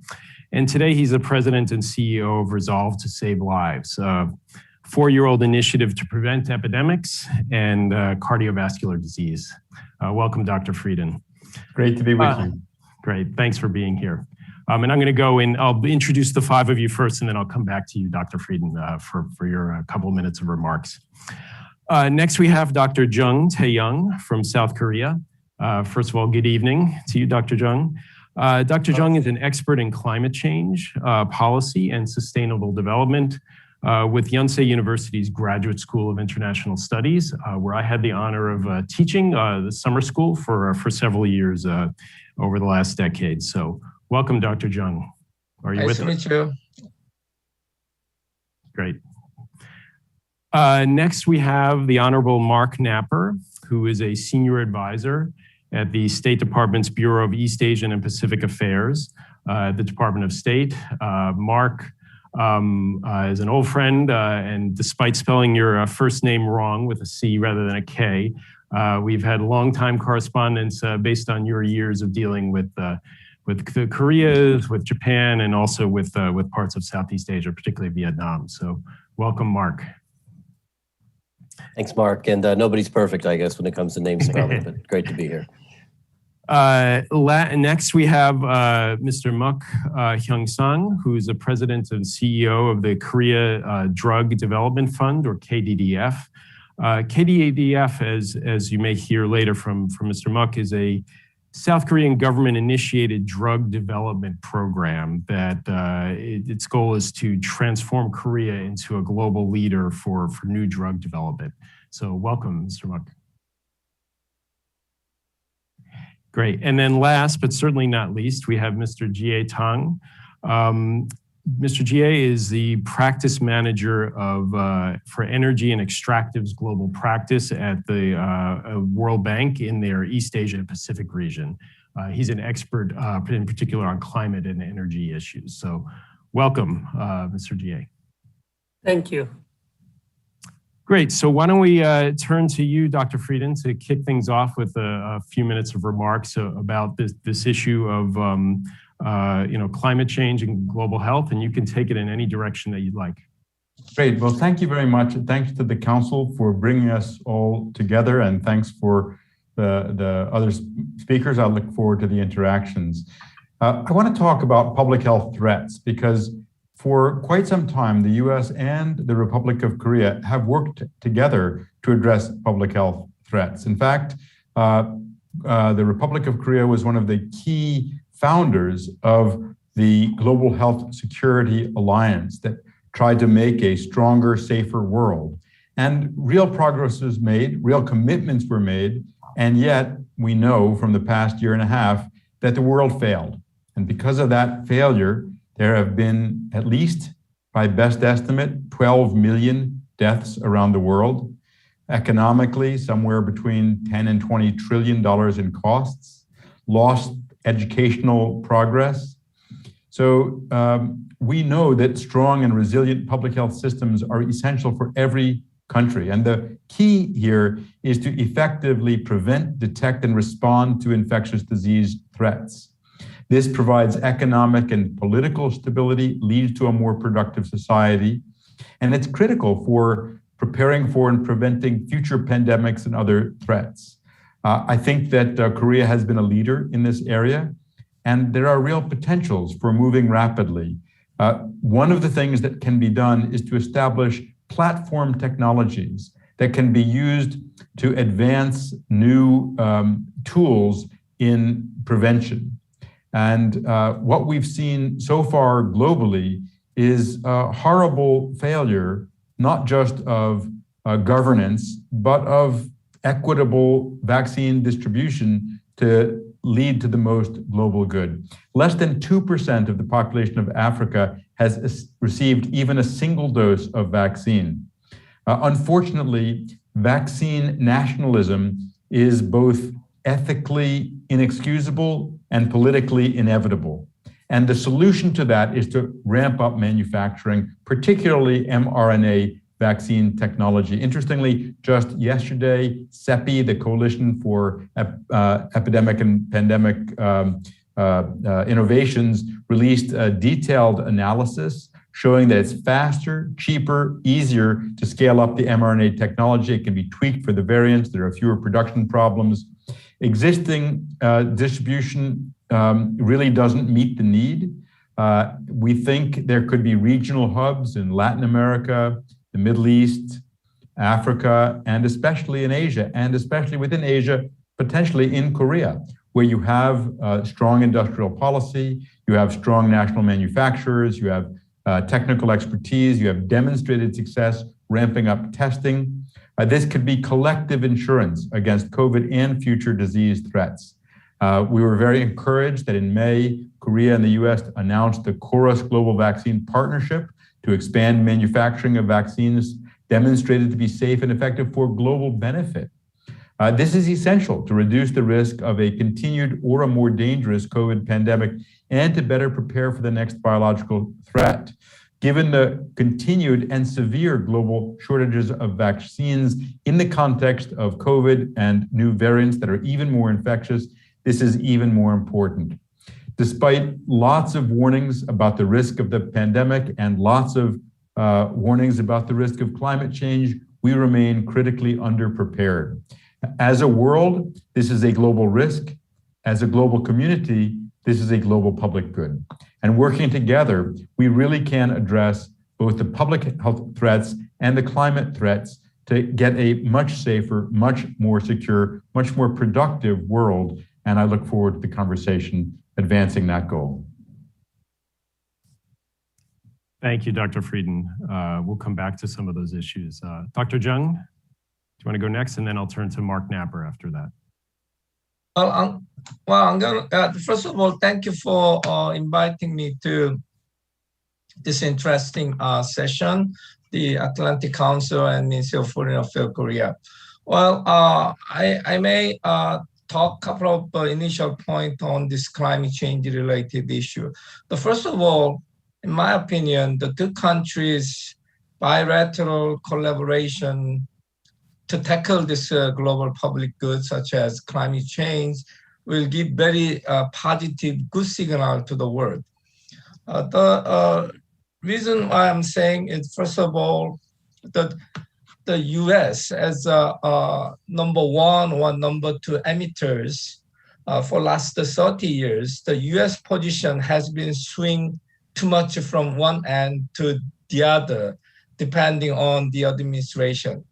I still clearly remember when we had a meeting at the Kyoto, the US democratic government was so positive to push this Kyoto Protocol. And I still remember at the time, the Vice President Al Gore fly from DC to Kyoto to finish up this Kyoto Agreement.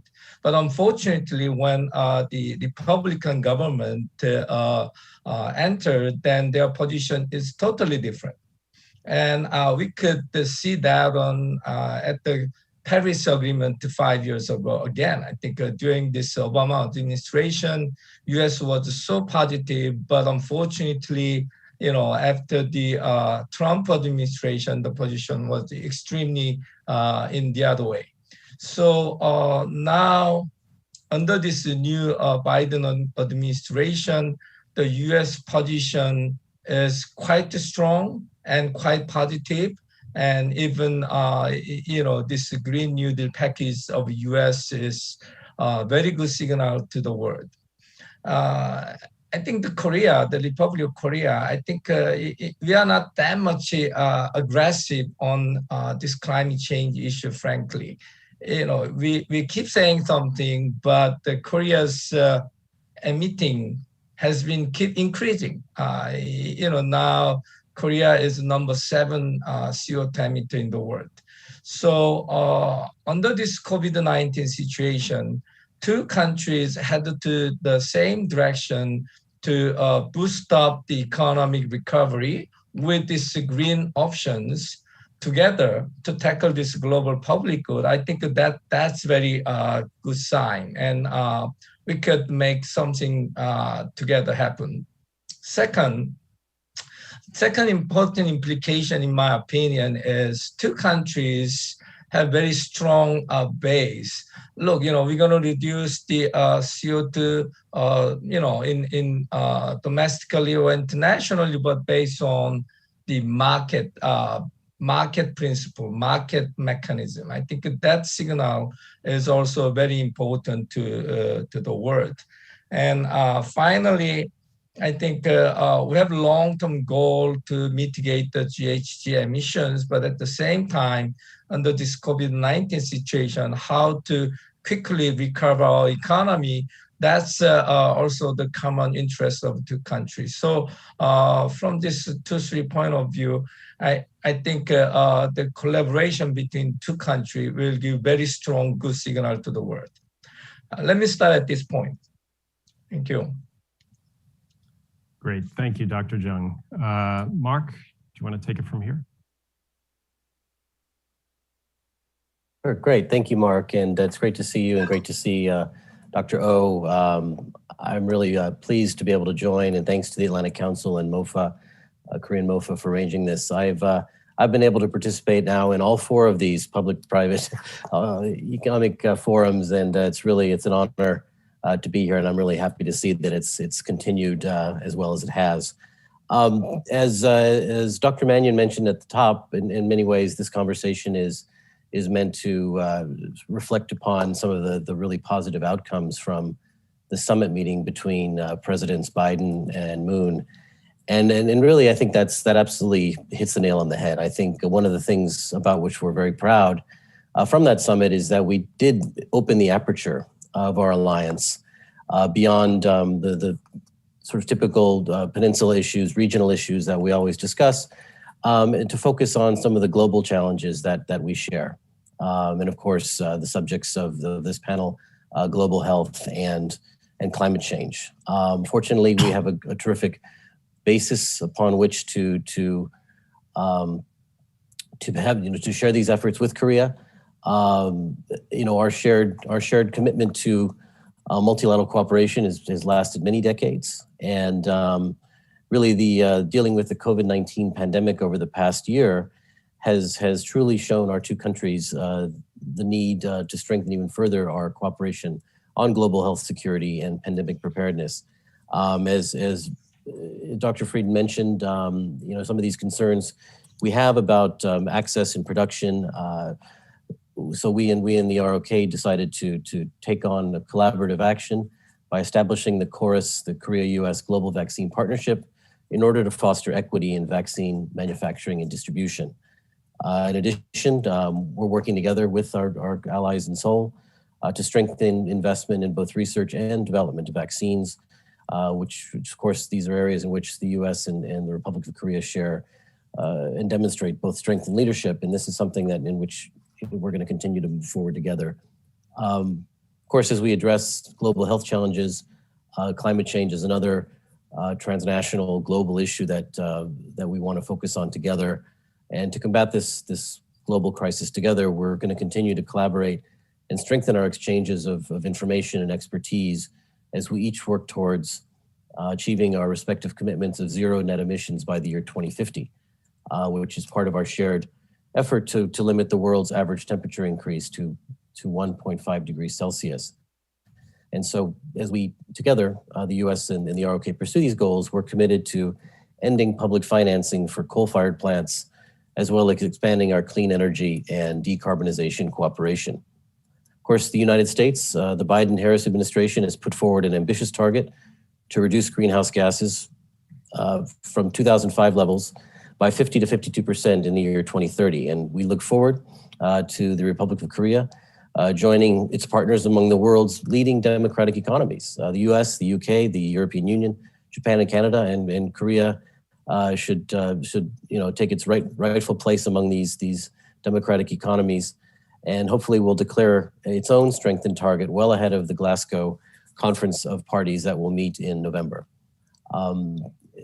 This kind of global cooperation, transnational cooperation, I think is a natural fit for the United States and the Republic of Korea, given our shared democratic values, given our shared expertise, given our shared commitment to improving the lives and prosperity, not just of our own peoples, but of the peoples of the world. And so look forward to continuing this conversation this morning. And thanks again for the invitation. Thanks, Mark. So next, I'd like to turn to Mr. Muck, and then following that, Mr. GA. Can you hear me? Yeah, this is Mook speaking from Seoul, Korea. I'm in charge of Korea Drug Development Fund. That's a government agency who promotes the new drugs development. During this pandemic season, the whole mankind on Earth have suffered from serious problems from the virus attack. COVID-19 is a very serious and the formidable the viruses for the security of a whole mankind. And during this pandemic season, we got the major lessons from that pandemic. The first one is infectious disease. We should pay more attention to infectious disease, especially for Korean government.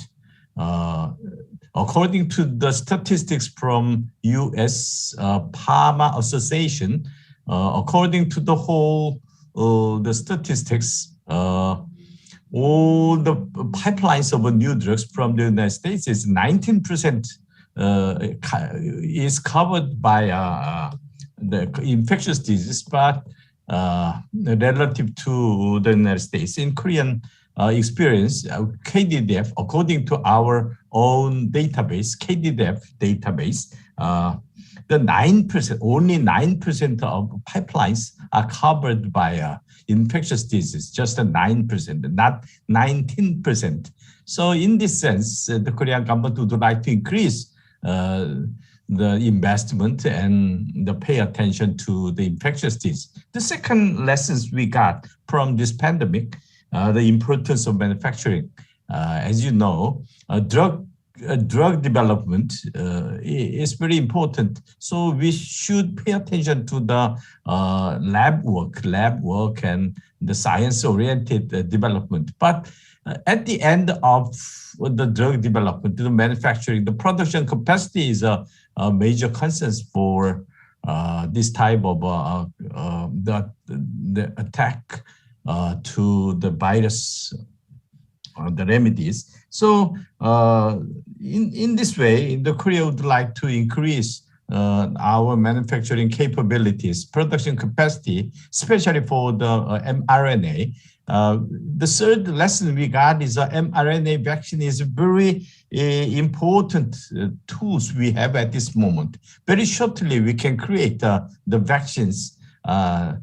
And mRNA vaccine costs less than the traditional ways of vaccine productions. So in this regard, the Korean government and our organization, KDDF, would like to focus on mRNA vaccine manufacturing and mRNA vaccine development. So in this sense, so we already got a good relationship with the US vaccine development companies, for example, Moderna. So we are talking about the collaboration between the two countries. The first result is the final DP production. DP production is a fill and finish process. The Korean company, the Samsung Biologics, will take over some part of a fill and finish process of vaccine manufacturing in Korea. Then we can supply that DP drug product, the final product, to Korea as well as other countries. And the third lessons we got from this pandemic is economic polarization. So someone called that is the vaccine nationalism or something like that. So it's very much dangerous for the whole mankind at this time. The good example is the Israel is reached to up to 60% of fully vaccinated against the COVID-19. In the United States, that's about 50%. Then Asian countries, for example, Indonesia is 5.9%. India, 5.87% of the population was fully vaccinated. Very low numbers relative to the Western developed countries. So the result is very simple. The Indian variant, for example, there's a Delta variant is dominant at this time from created by the Indian the variant is a dangerous point at this moment. So we should protect this type of a new variant. So at this moment, the Indian variant, the Delta variant, is very serious at this time. But sooner or later, the different one, Delta or some Mu or Sigma or lots of Greek word over there, Alpha to Omega. So in this sense, we should protect the variant, the occurrences. So the best way to protect this type of a variant prevalence is the distribution of vaccines. For example, mRNA vaccine is one of a good solution to protect the variant occurrences. If we can provide the vaccines more than 8 billion the doses to other high, the low and medium income countries, then we can anticipate that the new variant is very limited. So in this sense, the Korean government and Korean companies, the biotech companies and the pharmaceutical companies would like to contribute some effort to boost up the worldwide the health. So the US the original mRNA inventors, for example, Moderna and the Pfizer is a good example, and the Korea is very strong for the manufacturing and production capabilities is very important and the Korea's strengths. So in this regard, we can build up the good relationship between two countries, and we can protect the health of all mankind on Earth at this moment. So we can develop the ideas, and how to collaborate is a key concern for the futures. Thank you. Thank you, Mr. Mook. And last but not least, again, Jie Tang. Okay, thank you. Thank you for invitation for me to join this discussion. Certainly, I'm not a health expert, right? But I can talk more, share a little bit more about the energy transition and climate change in Asia. So, the World Bank is working very closely with international communities on energy transition and climate change agenda in Asia country. We see that about 56% of the CO2 emission is coming from Asia country, and also by source, 40% of the CO2 emission globally is coming from coal consumption. But if you look at Asian countries, right? Just name the top 5 coal consumption countries: China, India, Indonesia, Vietnam, and Philippines. They consume around 72% of the global coal consumption in the world. So working on coal transition and then reduce the coal consumption in these 5 countries has global significance on climate change. That's also one of the critical areas that the World Bank is working on energy transition, particularly coal transition in these countries. Now, what are happening in those countries, right? With the upcoming COP26 in Glasgow in November, each countries are trying to make efforts by their contributions and even NDC commitment to be prepared for the COP26. But so far, we heard that only China, Vietnam, and Philippines has updated these NDC targets. And also you see that only Indonesia and Philippines have announced a moratorium on building new coal power plants. Oh, by the way, when we talk about the 72% of the global coal consumption, about 75% is for, but on average, is 65% of the coal consumption is for power generation, and around 20 to 25% for industry.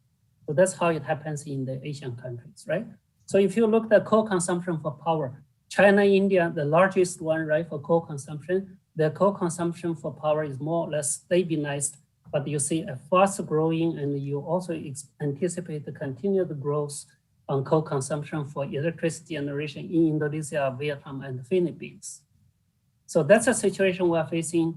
And now with the, all these 5 countries has announced a very aggressive renewable energy development plan. But at the same time, where you see that the coal consumption may be stabilized in China and Indonesia, but it will continue to grow in the even upcoming 5 to 10 years in Indonesia, Vietnam, and the Philippines. So energy transition become one of the key agenda of the World Bank. And we say that the energy transition moving away from coal to other sources of energy will take mainly 3 stages. First is we need to slow down the coal consumption growth.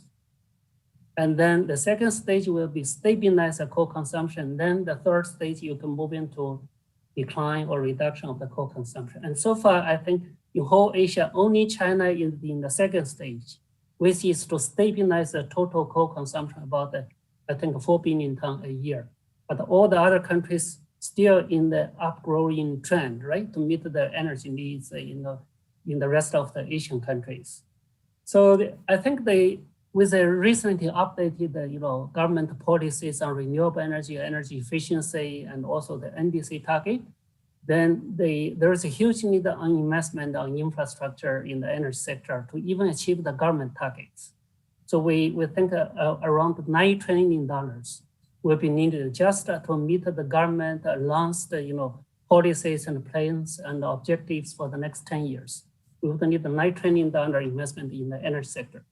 But if you want to go a more aggressive reduction in CO2 emission to achieve around the 3% per year decrease on CO2 emission, so as to achieve the 2-degree target, then you would need additional $4 trillion. So $13 trillion would be needed to achieve the 2-degree target, but the $9 trillion so far is needed to achieve the ongoing government, objectives. So that's a huge challenge faced by these countries. And you can see some of the countries even announce their NDC targets as contingent to international community support. So they are looking for additional funding support to particularly like Philippines and Indonesia.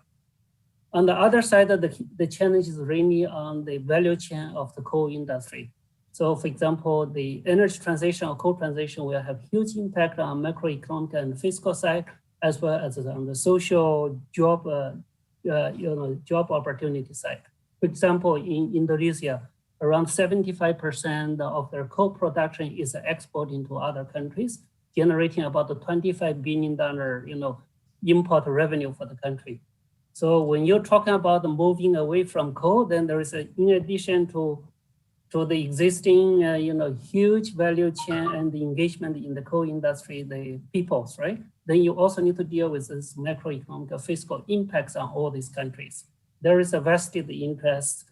There is also huge social issues. For example, in India, right, about 1 million people, labor force is working in the coal industry, and associated is about 6 million people dependent on this coal industry.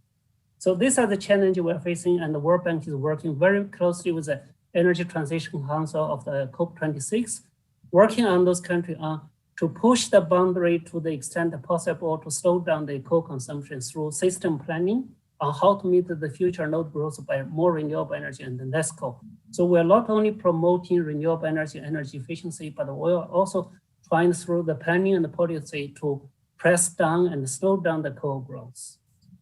And on the other side, the World Bank is also supporting development of the new technologies and new markets such as battery storage, green hydrogen, as well as carbon capture and storage, pilot, policy institutions, regulation need to be in place to mobilize private capital into those areas.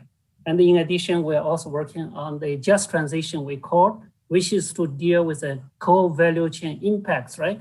Those macroeconomic and social impacts, particularly on employment.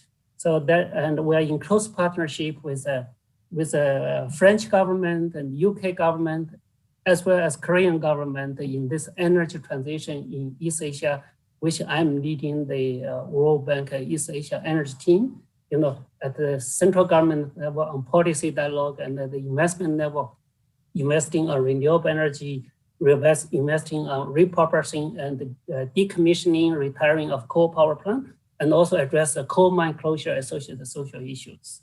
So there is a huge challenge, but it may take time. And also we see that gas will play a certain role in the transition period. In order to achieve a transition away from coal, you have to use some gas as a transition energy in the next 10 to 20 years. Thank you. I'll stop here. That's our overview and what we are doing on energy transition side and climate change in East Asia. Great, thank you for that. We've got about 20 minutes or so for 25 minutes for Q&A. So let me start by throwing something to the whole panel. And we're coming off the Biden-Moon summit, where there is a desire to expand or creation of lots of different fora to talk about these issues of public health and climate change. So I'm wondering from each of your experiences, what are some lessons that you can draw from previous attempts, both with maybe between South Korea and the US, but also perhaps with other countries as well that you've dealt with? What are some lessons that you can draw from attempts to expand these kinds of bilateral partnerships, maybe also drawing in some of the experiences with multilateral institutions? What specific successes can be used as models, and what mistakes have been made in the past that maybe we should either avoid or draw some lessons on? And maybe I'll turn back to you, Dr. Frieden, to put you on the spot, if you will, and then I'll just open it up to anyone else who would like to comment on that. Well, I think there are three major lessons. The first is that time is not on our side. There is a certain bureaucratic inertia that delays initiatives, and it's, death by 1,000 edits of the communique. Instead of rapid action, you get debates on process. Instead of progress, you get process. Instead of action, you get statements. And so the challenge is really to set clear milestones, ambitious, and meet them. And for the mRNA technologies, it's really quite interesting. There's increasing data that you could, within 3 to 4 months, begin production if you have the tech transfer. And if you're able to use, for example, the Moderna license, that gives you a shortcut. Not a shortcut, that gives you a faster way to get an approved vaccine. If you're creating a new vaccine, you have to go through clinical trials. If you're using the vaccine that the US taxpayers paid for with the intellectual property, then you could scale up very rapidly. But speed is very important. Time is not on our side. We are billions of doses short globally. The second key lesson is that it shouldn't be limited to one partnership. It's important to involve many more players. You need a whole of government, a whole of industry if possible, or multi-player industry to kind of knock down all of the barriers. And a success story here is the Defense Production Act within the US. It caused problems globally, but within the US, you had a single-minded focus on making sure you didn't have production problems that were really getting in the way of the critical factors needed to rapidly scale up. That can happen. Korea has shown that with its work on rapidly scaling up testing, as an example. And the mRNA technologies really are quicker to start, easier to start, and there are insurance policy against variants and against production failure with the other vaccine technologies. So I'm hopeful we'll see real progress in short order here. The third main lesson after speed and the importance of partnerships is really the need to understand that we need to broaden the net as well. That this has to be, I've always found that a partnership of two entities gets exponentially more complicated when you add more entities. So for every additional entity, you're exponentially increasing the complexity, delaying progress, and decreasing the chance of success or rapid action. On the other hand, multiple partnerships with multiple other entities are really important because it is a global challenge. And we have to work together globally on all of these common threat, common good issues, whether it's COVID or the next pandemic or climate change or other existential threats to humanity. Thank you. Great. Let me throw it out to any of the other panelists. You want to jump in on that? Sure. Mark Napper, why don't you go ahead? Right. Thank you. And perhaps building upon and hopefully addressing some of the concerns that Dr. Frieden raised.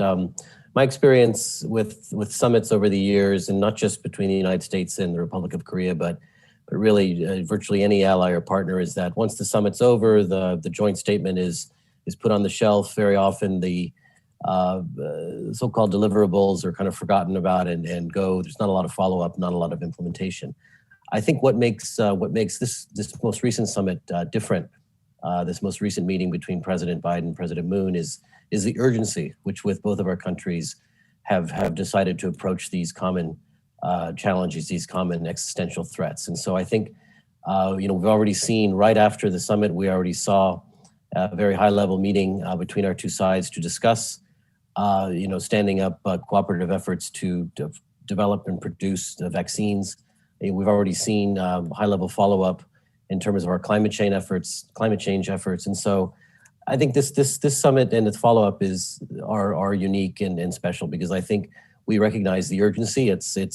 We've got a lot of work ahead of us, no doubt, but hopefully our friends outside of government in both United States and South Korea will keep us honest and keep us on the right track and ensure that we do actually follow up and continue the good implementation, which I believe we've already started. But we're just a few steps in. We have a lot of steps to go. Thank you.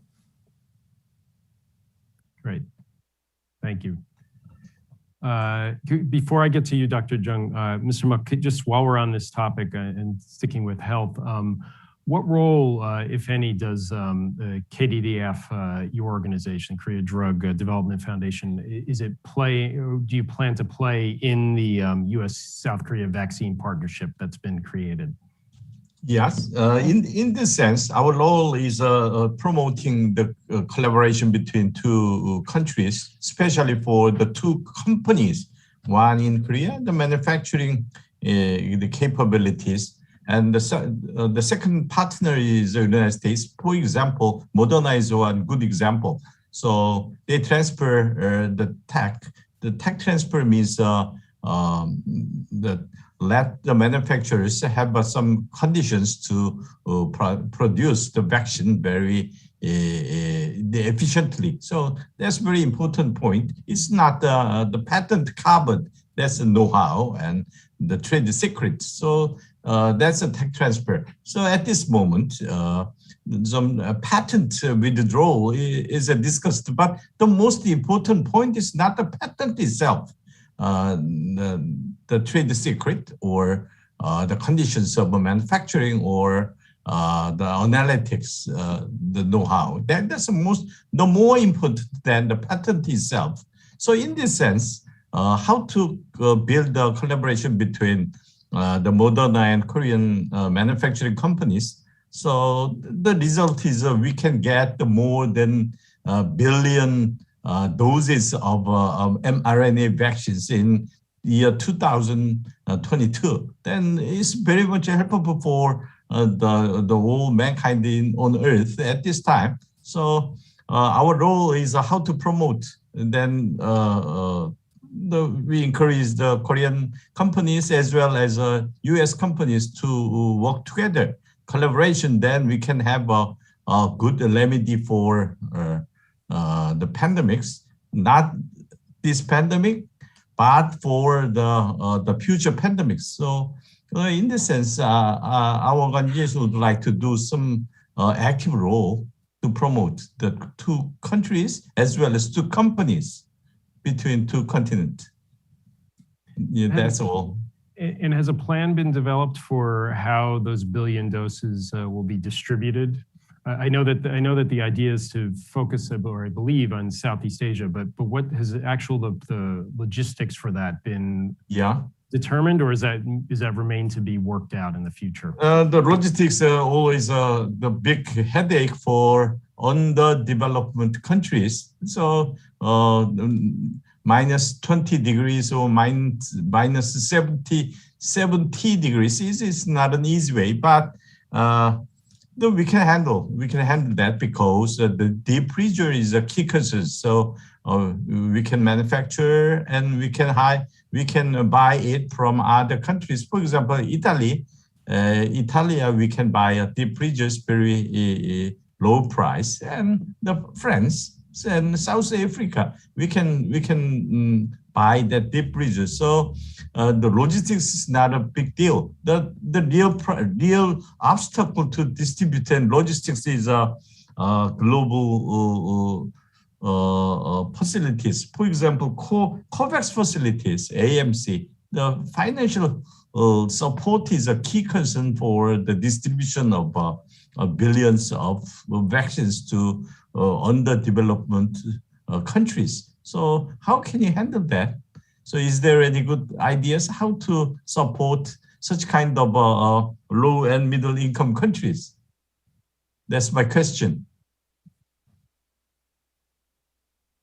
Great. And maybe if we have time, we'll turn back to that.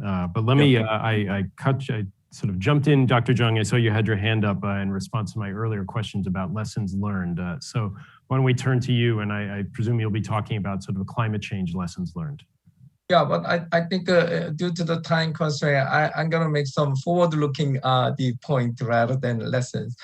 First of all, I have to echo what the Honorable Ambassador Napo said at the beginning in his remark, that among the democratic allies, their key role to tackle this climate change issue is very much important. As a concrete the example, the bilateral collaboration between US and Korea can give very strong signal to the world. What I'm saying is for more than a century, US has been the symbol of innovation, technology, market, and so on. And the Korea, Korea is very good to commercialize certain technologies, and Korea is very good in digitalizing, some solutions. So if two countries work together, and not only for the domestic market and going to the abroad together, the synergy will be very, very big. Especially, when the summit was held in April, the two countries' leaders talk about a specific area, the nuclear power plant in abroad together. So not only nuclear, I think the new emerging the technology, small modular reactors. I think the U.S. Technology and financing capacity, plus Korea's operation management and the engineering capacity. If we combine, then we could really tackle this climate change issue more effectively. And second, as a negotiation point of view, especially during the, if you see the climate negotiation for last 30 years, among the BRICS, they highlight the importance of South-to-South cooperation. That means among the developing countries, they could do something. But the collaboration between US and the ROK could show North and North cooperations.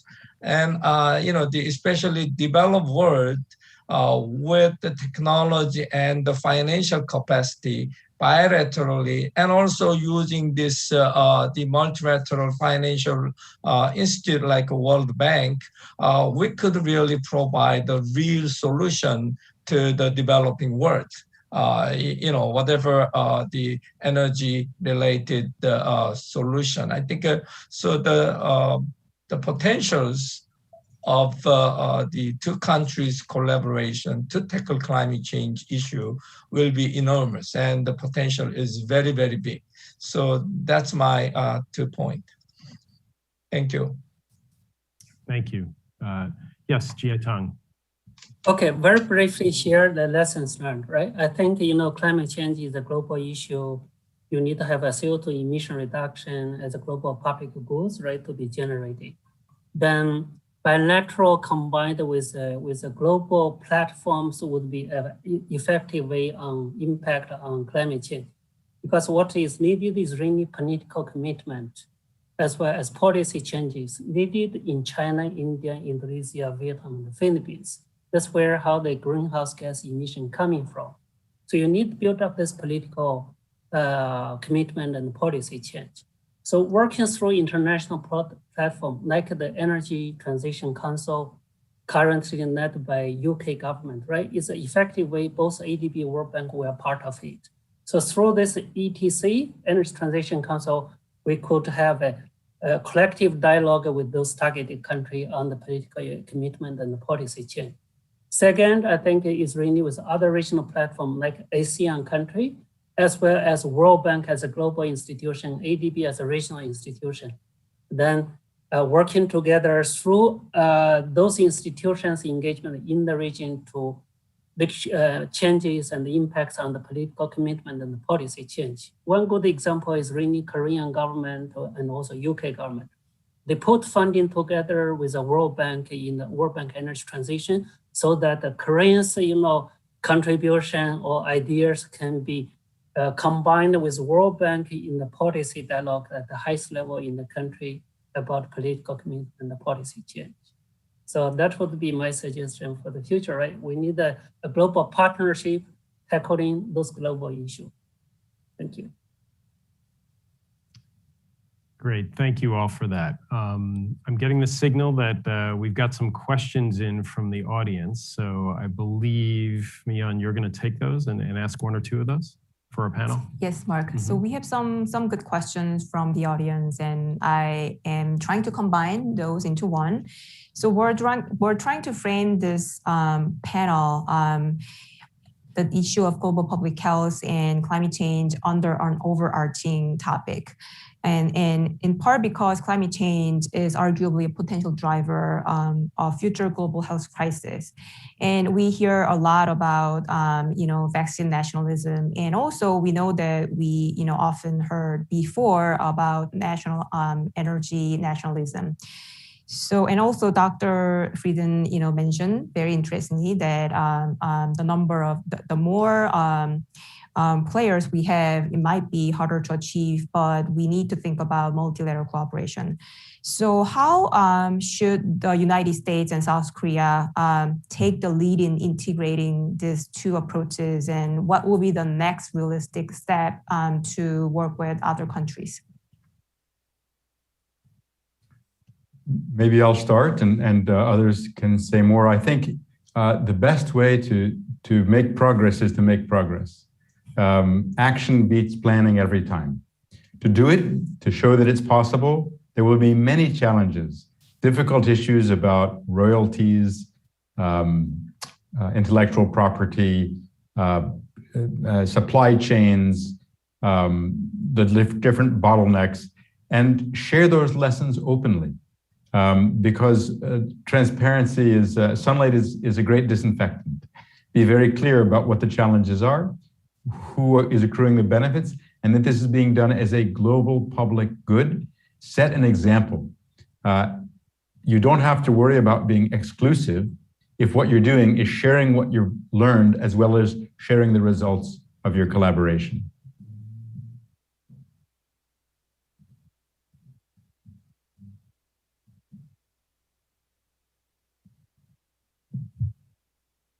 Anyone else want to jump in on that? And maybe if I could, while you're thinking about that, if I could push you a little bit, Dr. Frieden, you said, the best thing to do is show, the best way to make progress is to show progress. Could you talk about the tension between going big versus, hitting the home runs versus, just hitting this, going for the singles, or the small steps, baby steps that maybe are less ambitious, more incremental, and not as dramatic, not as newsworthy. How do you deal with that tension there? Well, I think there's a role for both. There's a broad range of potential collaboration. For example, Korea is playing a bigger role in global public health now than it has before. And the Korean Aid Agency has a lot of potential to make a big difference. And this is something that can be done in Asia and elsewhere. There are important lessons that can be learned. We've recently proposed a global public goal called 717, that every single outbreak would be identified in 7 days, reported, investigated, and response begun in 1 day, and effective response in place in 7 days. So 717, this is a global goal that Korea and the US and other partners can all work on. But when it comes to COVID, and specifically mRNA manufacturing, we need more than a single. US and Korea both love baseball. We definitely need an extra base hit here, because I hear the companies saying fundamentally, I'll just be very blunt.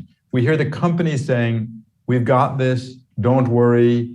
Moderna says we'll make 2 billion doses in 2022, Pfizer even more. But if you step back and say, these are the vaccines that have shown the most efficacy. They can be scaled up the fastest.